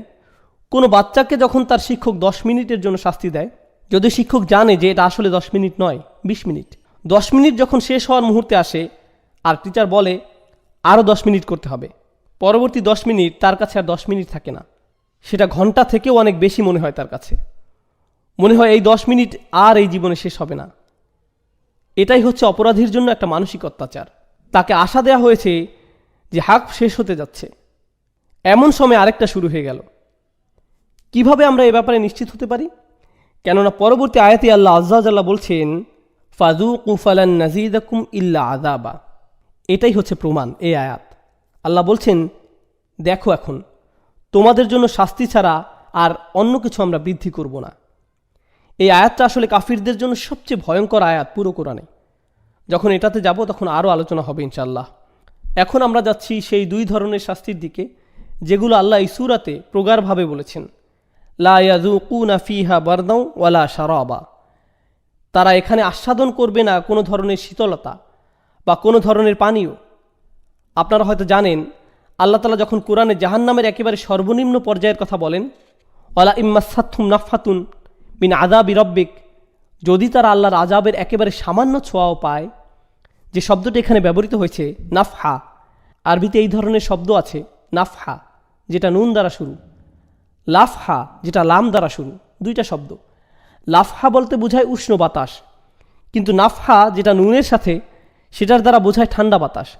তো আল্লাহ বলছেন, যদি জাহান্নামের একেবারে ঠান্ডা বাতাসও তাদের স্পর্শ করে, সেটাও এত গরম হবে যে লা ইয়াকুলুন্না ইয়া ওয়াইলানা ইন্না কুন্না যালিমিন, তারা জোরে জোরে চিৎকার করতে থাকবে, বারবার আমাদের উপর ধ্বংসপতিত হয়েছে, আমরা আসলেই অন্যায়কারী ছিলাম, আমরা আসলেই ছিলাম অবিরত অন্যায়কারী।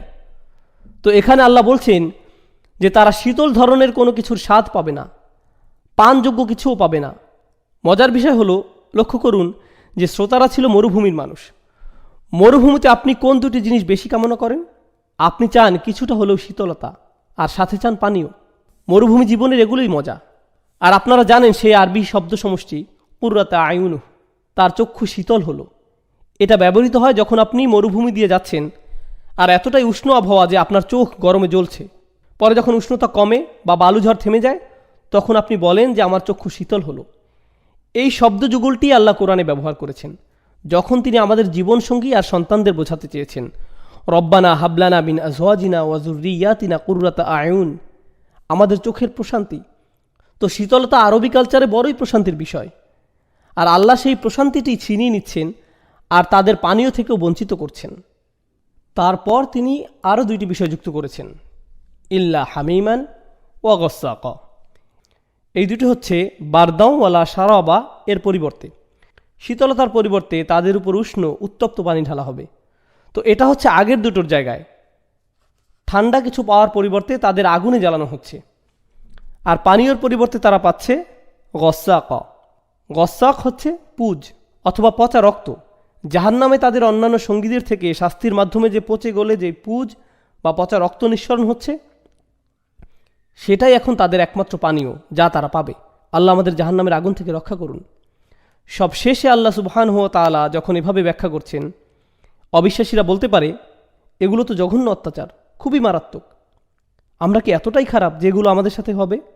তো এরপর আল্লাহ কি বলছেন দেখুন, জাযাআন ওয়িফাকা। জাযা শব্দের অর্থ পরিশোধ করা। জাযা শব্দের অর্থ পরিশোধ করা, যেটার ভিতর এই অর্থ অনেকটা নিহিত যে তুমি যা করো তাই পাবে, পরিপূর্ণ। কিন্তু তারপর আল্লাহ ওয়িফাক শব্দটি যুক্ত করছেন। ওয়িফাক হচ্ছে ওয়াফাকা শব্দের মাসদার। এখানে মাসদার রূপটি ব্যবহৃত হচ্ছে ইসমে ফাইলের জায়গায়। আমরা এখানে যে শব্দটি আশা করছিলাম সেটা হচ্ছে জাযাআন মুওয়াফিকুন।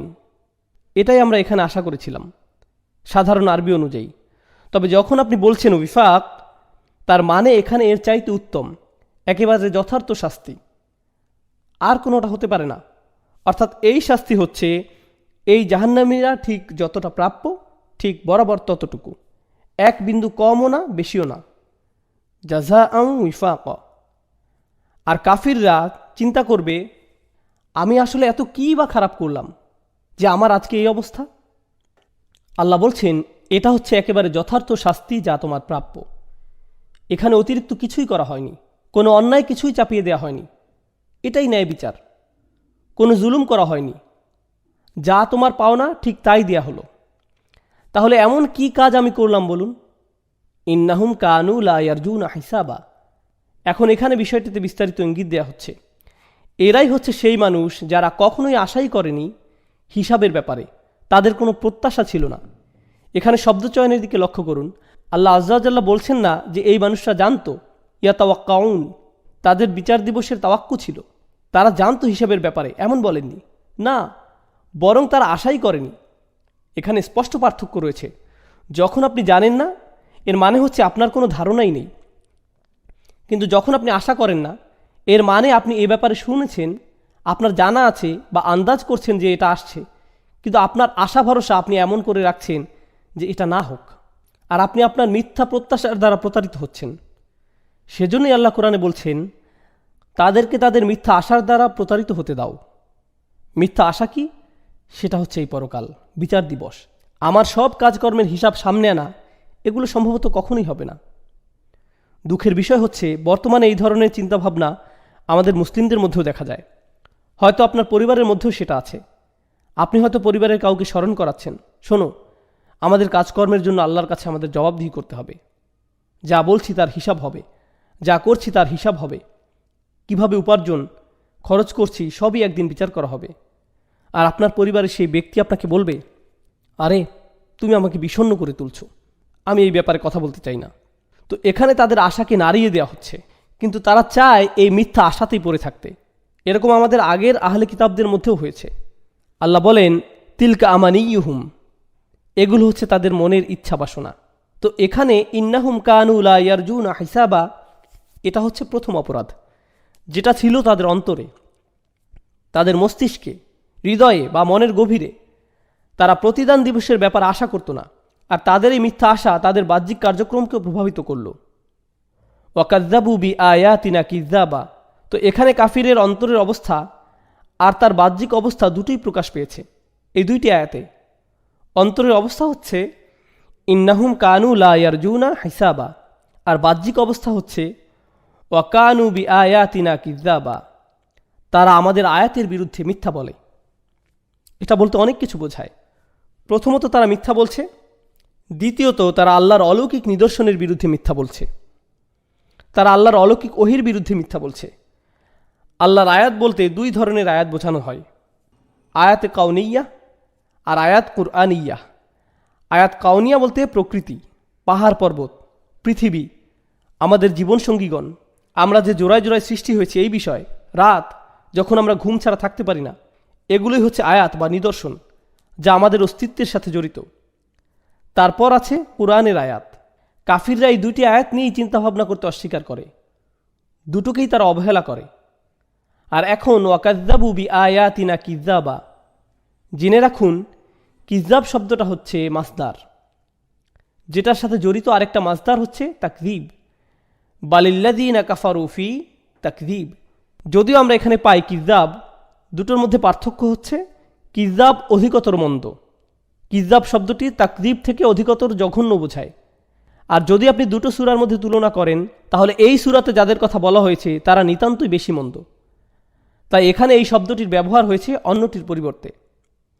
যাই হোক, ওয়াকাজ্জাবু বি আয়াতিনা কিজ্জাবা, তারা জঘন্যভাবে এবং প্রতিনিয়ত আমাদের আয়াতের বিরুদ্ধে মিথ্যা বলছে, অর্থাৎ নবী রাসূলদের বিরুদ্ধে মিথ্যা বলছে, সত্যের বিরুদ্ধে মিথ্যা বলছে, কাউকে মিথ্যা বানিয়েছে বা যে সত্য বলছিল তাকে মিথ্যা প্রমাণ করছে। এছাড়া সত্যবাদী কাউকে চারিত্রিকভাবে নিচু বানিয়ে দেয়া, এটাও তাকযীবের ভিতরে পড়ে। সে যা বলছে আপনি তা অস্বীকার করছেন না, কিন্তু আপনি তার চরিত্র হননের চেষ্টা করছেন। অনেক কাফিররাই এমনটা করেছে নবী রাসূলদের বিরুদ্ধে আলাইহিমুসসালাম।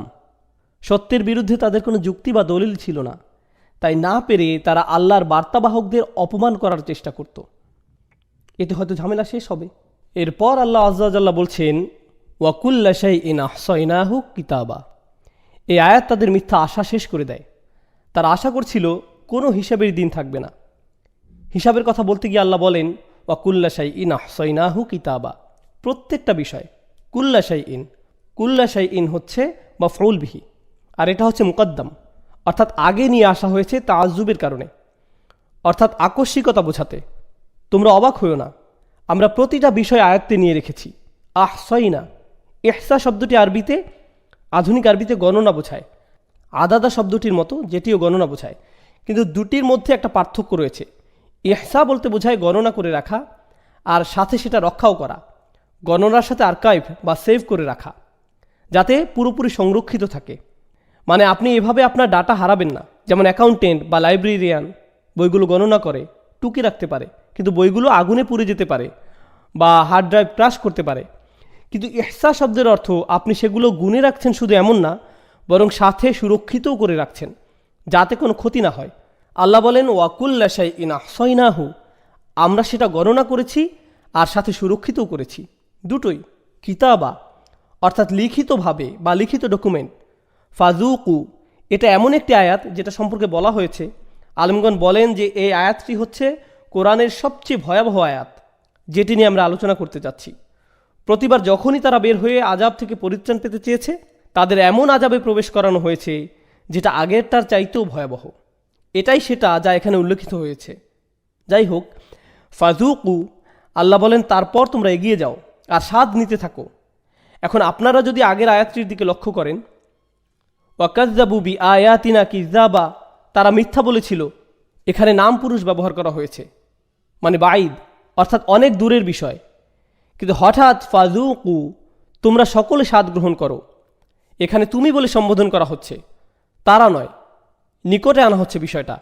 এখানে মূলনীতি হচ্ছে আল ইলতিফাত সাহিদ আলাল সিদ্দাতিল গাদাব, নাম পুরুষ থেকে সরাসরি মধ্যম পুরুষে চলে আসার মাধ্যমে বোঝানো হচ্ছে আল্লাহর ক্রোধ এখানে ঠিক কতটা ব্যাপক, যে কারণে তিনি এখানে এভাবে কথা বলছেন শাস্তির ক্ষেত্রে। এখানে আরেকটি বিষয় হচ্ছে, আল্লাহ আযজা ওয়া জাল্লা তাদের বলেননি ফাকালা রাব্বুহুম লাহুম, তাদের রব তাদের বলেছিলেন, অথবা ক্বালা আল্লাহু লাহুম, আল্লাহ তাদের বলেছিলেন, ইয়াকুলুল্লাহু, আল্লাহ তাদের বলবেন। আল্লাহ তাদের নামের পাশে নিজের নাম বসাচ্ছেন না, জাহান্নামীদের পাশে আল্লাহ নিজের নাম বসান না। কোরআনের বিভিন্ন জায়গায় আপনারা দেখতে পাবেন কিলা শব্দটি তাদের বলা হয়েছিল, অথবা তাদের বলা হবে। আল্লাহ তাদের দিকে এমনকি ফিরছেনও না। ওয়ালা ইয়ানজুরু ইলা ইয়াউমুল কিয়ামা ওয়ালা ইউযাক্কিহিম ওয়ালা ইউকাল্লিমুহুমুল্লাহ। সাথে আল্লাহ এটাও বলছেন আল্লাহ সরাসরি তাদের সাথে কথা বলবেন না, তো তাদের এভাবে বলা হবে। কিন্তু অন্যান্য আলেমদের মত অনুযায়ী বিচার দিনের সময় আল্লাহ তাদের উদ্দেশ্য করে বলবেনই না, সরাসরি বলবেনই না। এটা হচ্ছে তাদের শাস্তির অংশ, যে তিনি তাদের দিকে ফিরেও তাকাবেন না। জাহান্নামের আগুন হতে আল্লাহ আমাদের রক্ষা করুন। ফাযুকু ফালান নাযীদাকুম ইল্লা আযাবা। তারপর তোমরা অগ্রসর হও আর স্বাদ নাও। অর্থাৎ ফলস্বরূপ আমরা তোমাদের জন্য শাস্তি ব্যতীত অন্য কিছুই বৃদ্ধি করব না। তারা কিসের জন্য মিনতি করতে থাকবে? সামান্য বারদের জন্য, সামান্য শরাবের জন্য, একটু সামান্য শীতলতা, একটু যদি বাঁচা যেত, একটু কিছু যদি পান করা যেত। কিন্তু আল্লাহ বলছেন, তোমাদের জন্য শুধুমাত্র একটা জিনিসই আমি বৃদ্ধি করতে পারি, সেটা হচ্ছে আগের বারের চাইতেও ভয়ঙ্কর শাস্তি। এখন অবস্থার পরিবর্তন হতে যাচ্ছে। অপর বা উল্টো পাশে আমরা এখন দেখতে পাবো এখানে দুইটি শ্রোতা রয়েছে আল্লাহ সুবহানাহু ওয়া তাআলার। একটা হচ্ছে কুফফাররা, অপরটা হচ্ছে মুত্তাকি। আল্লাহ যখন মুত্তাকিদের সাথে কথা বলছেন তখন তিনি সরাসরি তাদের দিকে ফিরেই বলছেন, তাদের নসিহত করছেন। আর এভাবে কাফিররাও শুনতে পাচ্ছে আল্লাহ কিভাবে মুত্তাকিদের সাথে কথা বলেন। তাই আপনাদের বুঝতে হবে আল্লাহ কিভাবে কথা বলেন ভিন্ন ভিন্ন শ্রোতার ক্ষেত্রে, আর যা বলা হচ্ছে তার মর্ম আসলে কি। আল্লাহ সুবহানাহু ওয়া তাআলা এখন মুত্তাকিদের দিকে ফিরছেন। ইন্নালিল মুত্তাকিনা মাফাজা, এটা শুধুমাত্র যাদের তাকওয়া আছে তাদের জন্য, মুমিনদের জন্য বলা হয়নি, যারা ঈমান এনেছে এভাবে বলা হয়নি, বলা হয়েছে ইন্নালিল মুত্তাকিনা। কিন্তু কেন কেন তাকওয়ার কথা বলা হয়েছে মনে করেন? তাকওয়া শব্দটি দুইভাবে অর্থ হয়। এক হচ্ছে ভয়, আমরা সচরাচর এভাবেই করতে দেখি, কিন্তু এটা সঠিক নয় পুরোপুরি। ভয় হচ্ছে আরবিতে খৌফ, যেমন কোরআনে আছে ইন্নী আখাফুল্লাহ, যখন ইবলিস বলে ইন্নী আখাফুল্লাহু রব্বিল আলামিন। কিন্তু এখানে তাকওয়া বলতে বোঝানো হয়েছে সেই সাবধানতা অবলম্বন যা আপনি করে থাকেন ভয়ের ফলস্বরূপ। ভয়ের কারণে আপনি ঠিক যা যা করে থাকেন, যখন আপনি ঘর ঠিকমতো লক করেন, ভালোভাবে চেক করে ঘুমাতে যাচ্ছেন, আপনি তাকওয়ার প্র্যাকটিস করছেন।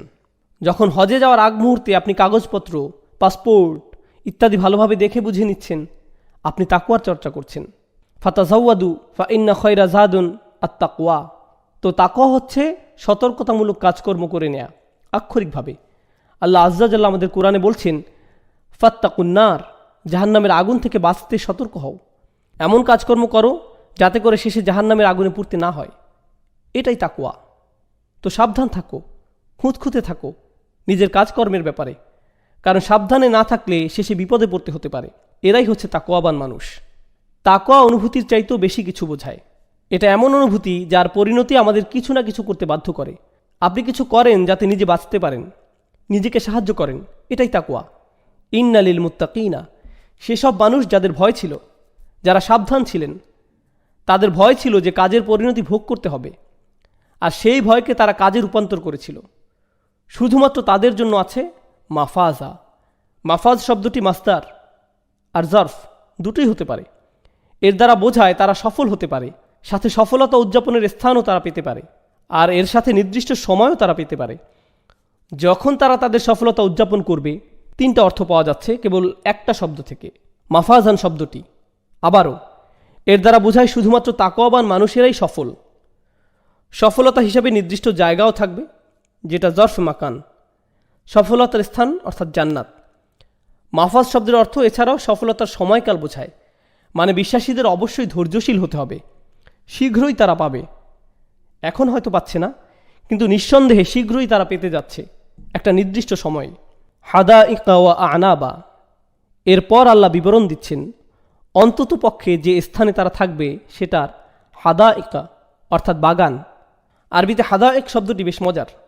এর দ্বারা বোঝায় এমন কোনো বাগান যেটার উঁচু দেয়াল বা বেড়া রয়েছে, মানে এটি দ্বারা সংরক্ষিত কোনো বাগান বোঝায় যেটাতে কেবল মালিক একাই যেতে আসতে পারবে। এটাই হাদিকাহ বা জান্নাত শব্দটি হতে একটু ভিন্ন। এছাড়াও হাদাইকা শব্দটির সাথে জড়িত একটি শব্দ হচ্ছে হাদাকা, যার দ্বারা বোঝায় চোখের মণি, কেননা এটা একটা চমৎকার বন দ্বারা পরিবেষ্টিত। অর্থাৎ এমন একটি বাগানের কথা বলা হচ্ছে যা কিনা বিভিন্ন রঙের মিশ্রণ, বর্ণ দ্বারা বৈশিষ্ট্যমণ্ডিত। হাদাইকা বলতে এমন একটি বাগানই বোঝায়। হাদাইক এখানে বহুবচন, অনেকগুলো বাগান। ও আনাবা মানে আঙ্গুর, এটি এমন এক খাবার যাতে ইতিমধ্যেই পানীয় মজুদ আছে, একের ভিতরে দুই। সুবহানাল্লাহ। ও কাওয়াইবা আতরাবা, কাওয়াইব হচ্ছে কাইব শব্দের বহুবচন, যার অর্থ হচ্ছে খুবই আকর্ষণীয়, সুন্দরী তরুণী, যাদেরকে আতরাবা বলা হয়েছে। তারা একের অধিক থাকবে বিশ্বাসীদের জন্য। আর আতরাব মানে হচ্ছে তারা সমবয়সী হবে, তারা একে অপরের জন্য খুবই উপযুক্ত সঙ্গী হবে, আতরাবা। তারপর আল্লাহ বলছেন ওয়াকাসান দিহাকা, কাস শব্দটি বর্তমানে বোঝায় কাপ অথবা গ্লাস। ক্লাসিক্যাল আরবিতে কাস শব্দটি ঠিক তখনই ব্যবহার হতো যখন সেটি কোনো মদ বা দামি পানীয় দ্বারা পূর্ণ থাকত। শুধুমাত্র এক্ষেত্রেই তারা কাস শব্দটিকে গ্লাস বোঝাতে ব্যবহার করত, অন্যথায় অন্য শব্দের প্রয়োগ হতো। এখানে বলা হয়েছে ওয়াকাসান দিহাক, মানে খুবই দামি অথবা ভিনদেশি কোনো পানীয়। তারপর দিহাক শব্দের অর্থ উজ্জ্বল ও পরিপূর্ণ, দীপ্তিমান, অর্থাৎ সেই পানীয়র বর্ণ হবে ভিন্ন ধরনের, সাধারণ নয়, আর সেটি হবে পরিপূর্ণ, ঠিক যেমন পার্টি বা উৎসবে থাকে। এরপর আল্লাহ বলেন লা ইয়াসমাউনা ফিহা লাগওয়ান ওয়ালা কিযাবা। সুবহানাল্লাহ। তারা সেখানে সেই সকল বাগানগুলোতে কোনো ধরনের লাগওয়ান বা কিযাব শুনতে পাবে না। লাগওয়ান শব্দের অর্থ হচ্ছে অপ্রয়োজনীয় কথাবার্তা, আর কিযাব হচ্ছে কেউ যে কোনো কারো বিরুদ্ধে মিথ্যা বলে। এমন যে কোনো দুইটি বিষয় আলাদাভাবে আল্লাহ উল্লেখ করেছেন। সূরার শুরুতে ছিল আম্মা ইয়াতাসাআলুনা আনিন নাবাইল আযীম আল্লাযী হুম ফীহি মুখতালিফুন। এগুলোই ছিল লাগওয়ান। আল্লাহ বলছেন, বিশ্বাসীরা তোমাদের চিন্তা নেই, যখন তোমরা জান্নাতে আসবে এখানে তোমরা অযথা কথাবার্তা শুনতে পাবে না। ওয়ালা তাসমাউন্না মিনাল্লাযীনা উতুল কিতাবা মিন ক্বাবলিকুম ওয়া মিনাল্লাযীনা আশরাকু আযান কাসীর। এই দুনিয়াতে সূরা আল ইমরানে আল্লাহ বলছেন, তোমাদের অনেক কষ্টকর আলাপ আলোচনা কানে নিতে হয়, অসংখ্য কষ্টকর শব্দ তোমাদের সহ্য করতে হয় কাফিরদের থেকে। এমনকি রাসূলকেও বলা হয়েছে ফাসবির সবরান জামিলা, এই জীবনে শুধু একটু ধৈর্য ধরে যাও সুন্দরভাবে। অসবির আলা মা ইয়াকুলুনা ওয়াহজুরহুম হাজরান জামিলা, তাদের কথাতে ধৈর্য ধারণ করো। এখানে আল্লাহ আমাদের বলছেন যে এদের ব্যাপারে দুশ্চিন্তা করো না, যখন তোমরা এখানে চলে আসবে এসব আজে বাজে কিছুই তোমাদের শুনতে হবে না। লা ইয়াসমাউনা ফিহা লাগওয়ান ওয়ালা কিযাবা। অপর বিষয়টি, বিশ্বাসীরা যারা দিনের জন্য কাজ করে তারা সর্বদা কি শুনতে পায় জানেন? কিযাব। তারা মিডিয়াতে কিযাব শুনতে পায়, তাকযীব শুনতে পায় যখন মানুষজন নবী রাসূলদের বিরুদ্ধে মিথ্যা বলে, তাদের নামে আজে বাজে কথাবার্তা ছড়ায়, মানহানি করতে চেষ্টা করে, আল্লাহর কিতাব সম্পর্কে মিথ্যা শুনতে থাকে। এগুলো সবই কিযাব। এগুলি হচ্ছে কষ্টের, দুঃখের বিষয় বিশ্বাসীদের জন্য। তাই আল্লাহ বলছেন, তোমাদের এসব কথাবার্তা দ্বারা আর কষ্ট সহ্য করতে হবে না। লা ইয়াসমাউনা ফিহা লাগওয়ান ওয়ালা কিযাবা জাযাআম মির রাব্বিকা। আর এই সকল চমৎকার বিবরণের ব্যাপারে প্রথমেই আল্লাহ বলছেন জাযাআম মির রাব্বিকা। লক্ষ্য করুন, কুফফারদের ব্যাপারে প্রথমে আল্লাহ বলেছিলেন জাযাআন ওয়িফাকা, তারপর থেমে গিয়েছিলেন। ওয়িফাক মানে যথাযথ, কমও না বেশিও না, বরাবর। আল্লাহ জান্নাতের জন্য ওয়িফাক শব্দটি ব্যবহার করেননি। কেন?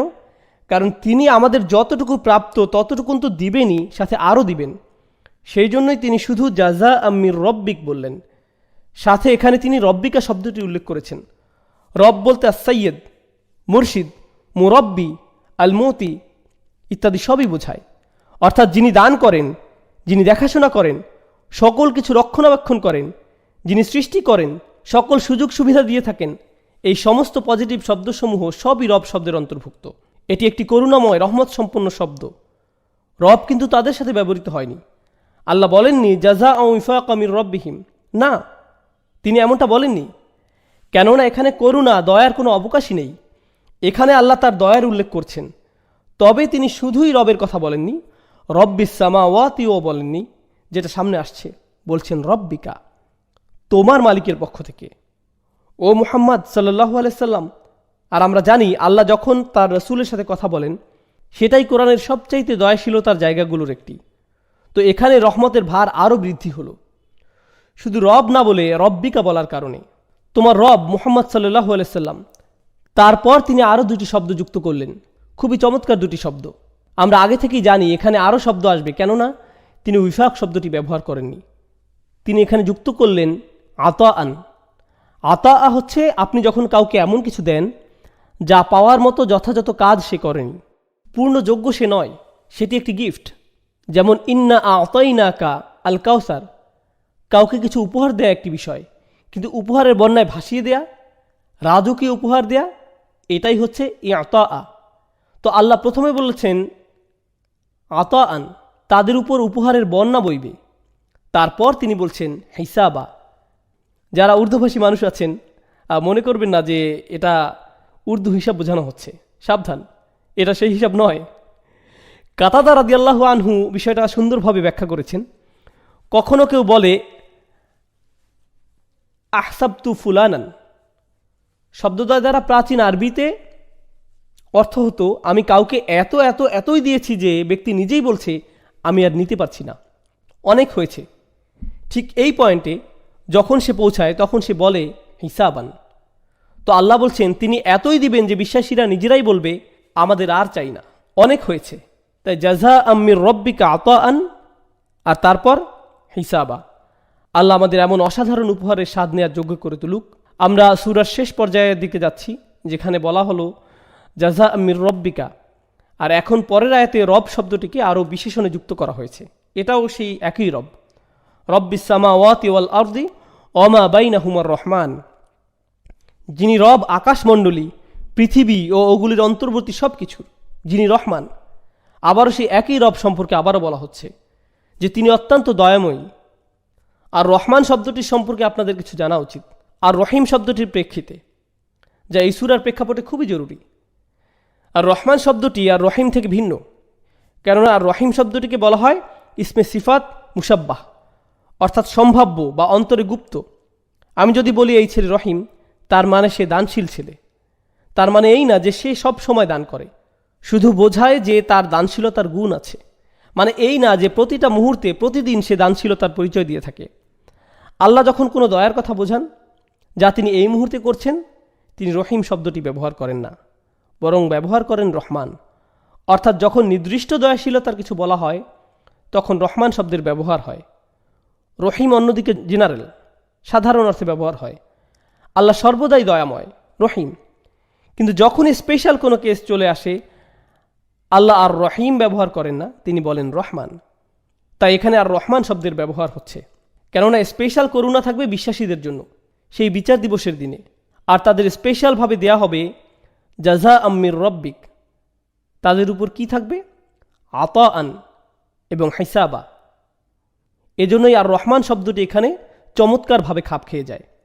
আর এখন অবিশ্বাসীদের পক্ষ থেকে যদি চিন্তা করা হয়, যারা সূরা নাবার এই সতর্কবাণী শুনে থাকবে, যা অত্যন্তই কঠিন, আর শেষে সকল আশা হারিয়ে ফেলবে যে হয়তো আমাদের আর কোনো সুযোগ নেই, আল্লাহ তাদের কথা বলছেন এই ব্যক্তিরও আল্লাহর দয়ার উপর আশা থাকতে পারে, যিনি অত্যন্ত এবং অভাবনীয় পূর্ণ দয়াময়। লা ইয়ামলিকুনা মিনহু খিতাবা, তার সাথে কথা বলার সামর্থ্য, শক্তি, ক্ষমতা ইত্যাদি কিছুই সেদিন তাদের কারো থাকবে না। নিজেদের পক্ষে কোনো যুক্তিতর্ক উপস্থাপনের উপায় অবশিষ্ট থাকবে না। লা ইয়ামলিকুনা মিনহু খিতাবা, এটা হচ্ছে কাফিরদের অবস্থা। এই আয়াতে কাফিরদের কথা বলা হচ্ছে। তারপর আল্লাহ অন্য কিছু সম্পর্কে বলছেন, ইয়াউমা ইয়াকুমুর রূহু ওয়াল মালাইকা। আর রূহ শব্দটা দ্বারা আলেমদের ইজমা রয়েছে, একেবারে পুরোপুরি না হলেও বেশিরভাগ আলেমের মতে রূহ দ্বারা জিব্রাইল আলাইহিস সালামের কথা বোঝানো হয়। কোরআনের বেশিরভাগ জায়গাতে এই অর্থেই ব্যবহৃত হয়েছে, দুই একটি জায়গা ব্যতীত। এখানে পুরোপুরি ইজমা রয়েছে যে রূহ দ্বারা এখানে জিব্রাইল আলাইহিস সালামকেই বোঝানো হয়েছে। তো সেদিন জিব্রাইল আলাইহিস সালাম রূহ দাঁড়িয়ে যাবেন, আর সাথে ফেরেশতারাও। আর রূহু আল মালাইকা। মজার বিষয় হচ্ছে কোরআনের অন্যান্য জায়গায় আমরা ভিন্ন ক্রম দেখতে পাই, তানাজ্জালুল মালাইকাতু আর রূহ। সাধারণত আমরা দেখি আগে ফেরেশতা পরে রূহ, ফেরেশতা ও রূহ, কিন্তু এখানে দেখছি আগে রূহ পরে ফেরেশতা। সাধারণ ক্রমটির উল্টো রূপ কেন? বালাগাতের একজন বড় জ্ঞানী আল শারাউই রহমাহুল্লাহ এ ব্যাপারে বলেন, যখন আপনি নরচর, বিচলন বা অবস্থানের পরিবর্তন দেখতে পাবেন তখন লক্ষ্য করবেন যে মালাইকায়ের ব্যবহার হয়েছে। আর যখন আপনি দেখবেন দায়িত্বের কথা বলা হচ্ছে, ফেরেশতাদের মধ্যে কার দায়িত্ব সবচাইতে বেশি বলে মনে করেন? হ্যাঁ, জিব্রাইল আলাইহিস সালাম। এজন্য ওনার নাম প্রথমে নেওয়া হয়েছে। এখানে সর্বোচ্চ পর্যায়ের দায়িত্বের কথা বলা হচ্ছে, পরকালে ও আল্লাহর সামনে উপস্থিত হওয়া। এজন্য জিব্রাইল আলাইহিস সালামের নাম প্রথমে এসেছে। ইয়াউমা ইয়াকুমুর রূহু ওয়াল মালাইকা। বিষয়টা বোঝার আরেকটা সুবিধা হচ্ছে, মনে আছে আপনাদের মুশরিকদের আখিরাত সম্পর্কে ভিন্ন ভিন্ন বিশ্বাস ছিল। তাদের একটি বিশ্বাস এমন ছিল যে ফেরেশতারা এসে আমাদের বাঁচাবে, কারণ আমরা এই ফেরেশতাদের প্রার্থনা করি, আর তারা স্বয়ং আল্লাহর কন্যা সন্তান, মাআযাল্লাহ। এখন ফেরেশতাদের মধ্যে সবচাইতে সেরাকে? আর রূহ। আল্লাহ বলছেন এমনকি এই রূহ আর সকল ফেরেশতারাও আল্লাহ সুবহানাহু ওয়া তাআলার সম্মুখে দাঁড়াবে সফফান, একেবারে সোজা লাইনে, লা ইয়াতাকাল্লামুন, তারা কোনো শব্দ করবে না। তো তারা যখন আগের আয়াত তেলাওয়াত করল, কাদের কথা বলার যোগ্যতা ছিল না? কাফিরদের। তাই তারা আশা করেছিল হয়তো ফেরেশতারা আমাদের জন্য কথা বলবে। কিন্তু পরের আয়াতেই কারা আর কোনো আওয়াজ করছে না? ফেরেশতাগণ। লা ইয়াতাকাল্লামুন, তারা একটি শব্দ উচ্চারণ করবে না। ইল্লা মান আযিনা লাহুর রহমান, শুধুমাত্র সে বলবে যাকে পরম করুণাময় অনুমতি দিয়েছেন, আর রহমান যাকে অনুমতি দিয়েছেন। ওয়া ক্বালা সাওয়াবা, আর যদি কেউ বলেও সে শুধু ততটুকুই বলবে যতটুকু সত্য হয়, যা মানদণ্ডে উত্তীর্ণ হয়। এখানে একটি বিষয়, ক্বালা মানে ইয়াকুলু নয়, আল্লাহ বলেন ইয়াকুলু সাওয়াবা। যদিও তিনি বলেন ইয়াউমা ইয়াকুবুর রূহ আর লা ইয়াতাকাল্লামুন, দুটোই মুদারে ফর্ম, অর্থাৎ বর্তমানকাল, কিন্তু এখানে তিনি অতীতে চলে গেলেন। এর থেকে বোঝা যায় যদি বিচার দিবসে কেউ কথা বলেও সেই কথা বেশ সময় সাপেক্ষ হবে না, খুবই ছোট পরিসরে বলবে, কেননা তাদের নিজেদের সুযোগ কম আর তাদের বলা হবে বেশি।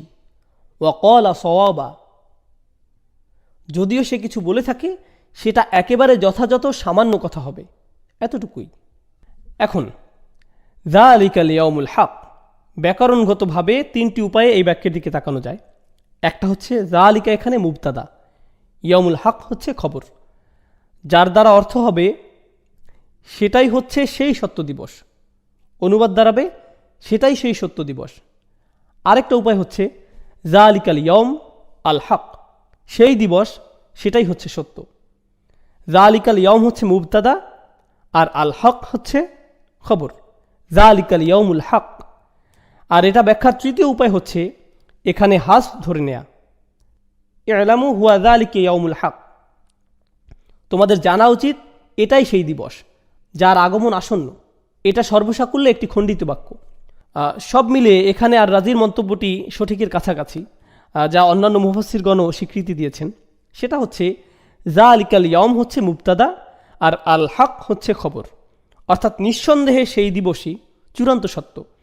সাধারণত আরবি বাক্যে বিধেয় বা পরের অংশে আল থাকে না। যালিকা ইয়াউমুন আল হাক্কুন হচ্ছে সাধারণ, কিন্তু আপনি যদি আল দিয়ে দেন আগে তাহলে এটি হাসরাহ হয়ে যায়, অর্থাৎ সেদিনের মতো অন্য কোনো সত্য নেই। ফামান শাআ আত্তাখাযা ইলা রাব্বিহি মাআবা, যে ইচ্ছা করে তাকে রবের মাআব খুঁজে নিতে দাও। ইত্তাখাযা শব্দের অর্থ কোনো কিছু ধরে রাখা, পাকড়াও করে রাখা, শুধু ধরা নয় একেবারে ধরে রাখা, অর্থাৎ যে আসলেই চায় তাকে পথ আঁকড়ে ধরে থাকতে দাও, যা তাকে তার রবের দিকে নিয়ে আসবে। এখানে আছে মাআব শব্দটি, যা আগের সূরাতেও ব্যবহৃত হয়েছে। আল্লাহ আযজা ওয়া জাল্লা জাহান্নামকে মাআব বলেছেন। এখন তিনি আরও একটি মাআবের কথা বলছেন, যেটা তাদের রবের দিকে ফেরার জন্য নির্দিষ্ট স্থান, যা তাদের কাম্য, যেটা আমাদের লক্ষ্য হওয়া উচিত এই দুনিয়ায়। আল্লাহ আমাদের এমন মানুষদের অন্তর্ভুক্ত করে নিক যারা এই স্থান অর্জন করতে পারে, অর্থাৎ যে চায় সে তার রবের দিকে ফিরুক, তাদের এই আশ্রয় বা স্থান খুঁজে নিতে দাও। এই সূরার শেষের দিকে আমরা আল্লাহ আযজা ওয়া জাল্লা বলছেন ইন্না আনজারনাকুম। আনজারনাকুম শব্দের অর্থ আমরা তোমাদের সাবধান করেছি। ইন্না আনজারনাকুম এর অর্থ দাঁড়ায় কোনো সন্দেহ নেই যে আমরাই তোমাদের সতর্ক করেছি, অন্য কেউ না।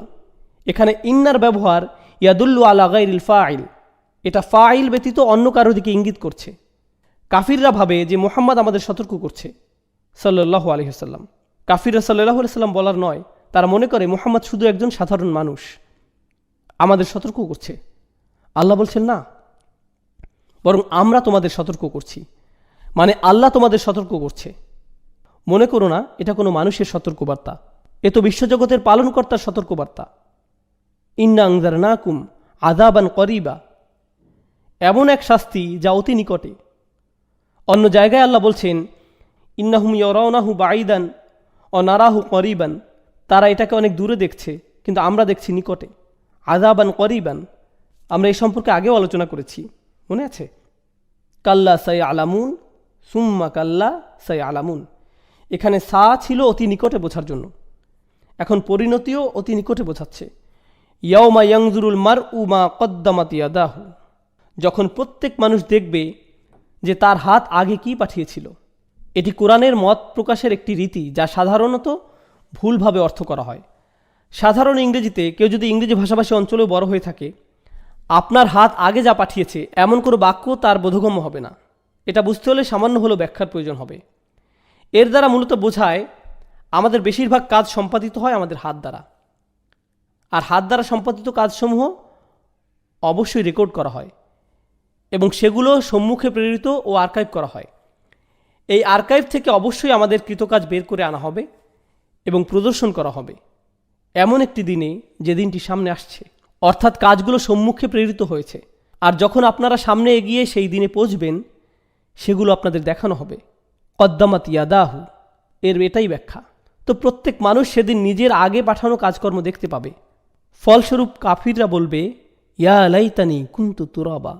ইংরেজি ভাষায় ইয়া লাইতানি শব্দটার ব্যাপকতা বোঝার মতো কোনো শব্দ নেই। অনুবাদ সাহিত্যের এটাই একটা বড় সমস্যা। আধুনিক ভাষা ব্যবহারের ক্ষেত্রে আমরা প্রাচীন ভাষাগুলোর তুলনায় অনেক কম স্পষ্ট। প্রাচীন ইংরেজিতে এমন অনেক শব্দ আছে যেগুলো এখন আর আমরা ব্যবহার করতে পারি না। যেমন উ ইজ মি, প্রাচীন ইংরেজিতে শব্দটি ছিল, কিন্তু বর্তমানে কেউ যদি এটি ব্যবহার করে, কেউ আপনার কথাকে গুরুত্বের সাথে নিবে না। তাই আমরা এটা আর ব্যবহার করতে পারছি না। তাই বলা হয়, আধুনিক ভাষা ব্যবহারের ক্ষেত্রে এমন অবস্থায় একজন মানুষের চুপ মেরে থাকা ছাড়া কোনো উপায় থাকে না। ইয়া লাইতানি যদি আপনার বর্তমানে ব্যাখ্যা করতে হয়, বলতে হবে কোনো মানুষের এমন অবস্থার কথা যে কিনা এতটাই ভীত, এতটাই দুঃখিত, এতটাই উত্তেজিত যে বলার মতো তার কাছে কোনো ভাষা নেই। আপনি যখন নির্বাক আর হতবিহ্বল, এটা ইয়া লাইতানি। আমরা যখন বাংলায় হতাশা প্রকাশ করি, হায়, ও, অনেকটা এরকম। আরবিতে এমন নির্বাক মুহূর্তের জন্য শব্দ মজুদ আছে, এটা ইয়া লাইতানি। ধ্বংস পতিত হয়েছে আমার উপর, তবে যার উপর এই ধ্বংসের পতন ঘটেছে সে কিছুই বলতে পারবে না। আল্লাহ মূলত এখানে সেই ব্যক্তির অনুভূতির প্রকাশ ঘটাচ্ছেন। কুনতু তুরাবা, হায়, যদি কোনোভাবে আমি মাটি হয়ে যেতাম। তো এর আগে কাফির ব্যক্তি গর্বের সাথে দায়সারা মনে হাঁটছিল, ইন্নাহুম কানু লা ইয়ারজুনা হিসাবা। আর সেই দিন সে ভাববে, আমি যদি কিছু নাই হতাম। আর হ্যাঁ, মাটি আরব কালচারে অপমানজনক কোনো কিছু বোঝাতেও ব্যবহৃত হয়। তাই কারো শরীরে মাটি নিক্ষেপ করা বা কারো মুখমণ্ডলে মাটি ছড়িয়ে দেয়া, এগুলো সবই চরম মানহানিকর পরিস্থিতি বোঝায়। কোনো মানুষ সবচেয়ে কম যে জিনিসটা কামনা করে সেটি হচ্ছে মাটির সাথে জড়িত কোনো কিছু, কারণ তার আমিত্ব তাকে মাটির কাছে ঘেঁষতে বাধা দেয়। অথচ এখন যখন সে আল্লাহর সামনে আসছে, সে চাচ্ছে যে সে যাতে মাটি হয়ে যায়, তার কিছুই যাতে আর অবশিষ্ট না থাকে। সবশেষে আমরা এই সূরার শুরুটি শেষ পর্যায়ের সাথে কিভাবে সম্পর্কিত সেটি দেখিয়ে শেষ করব ইনশাআল্লাহ তাআলা। খুবই সংক্ষেপ। এগুলো হচ্ছে কিছু নোট যা আমি শেখ ফাদেল সালেহ আস-সামিরাই থেকে সংগ্রহ করেছি, যিনি কোরআনের সূরাগুলোর মধ্যকার সম্পর্ক নিয়ে অসাধারণ কাজ করেছেন। আম্মা ইয়াতাসাআলুন, এই সূরার শুরুতে তারা একে অপরকে কী বিষয়ে জিজ্ঞেস করছিল? কাফিররা উদ্ধত অহংকারী অবস্থায় নিজেদের ভেতরে এ বিষয়ে কথা বলা বলি করছিল। সবশেষে তাদের মন্তব্য কী হলো?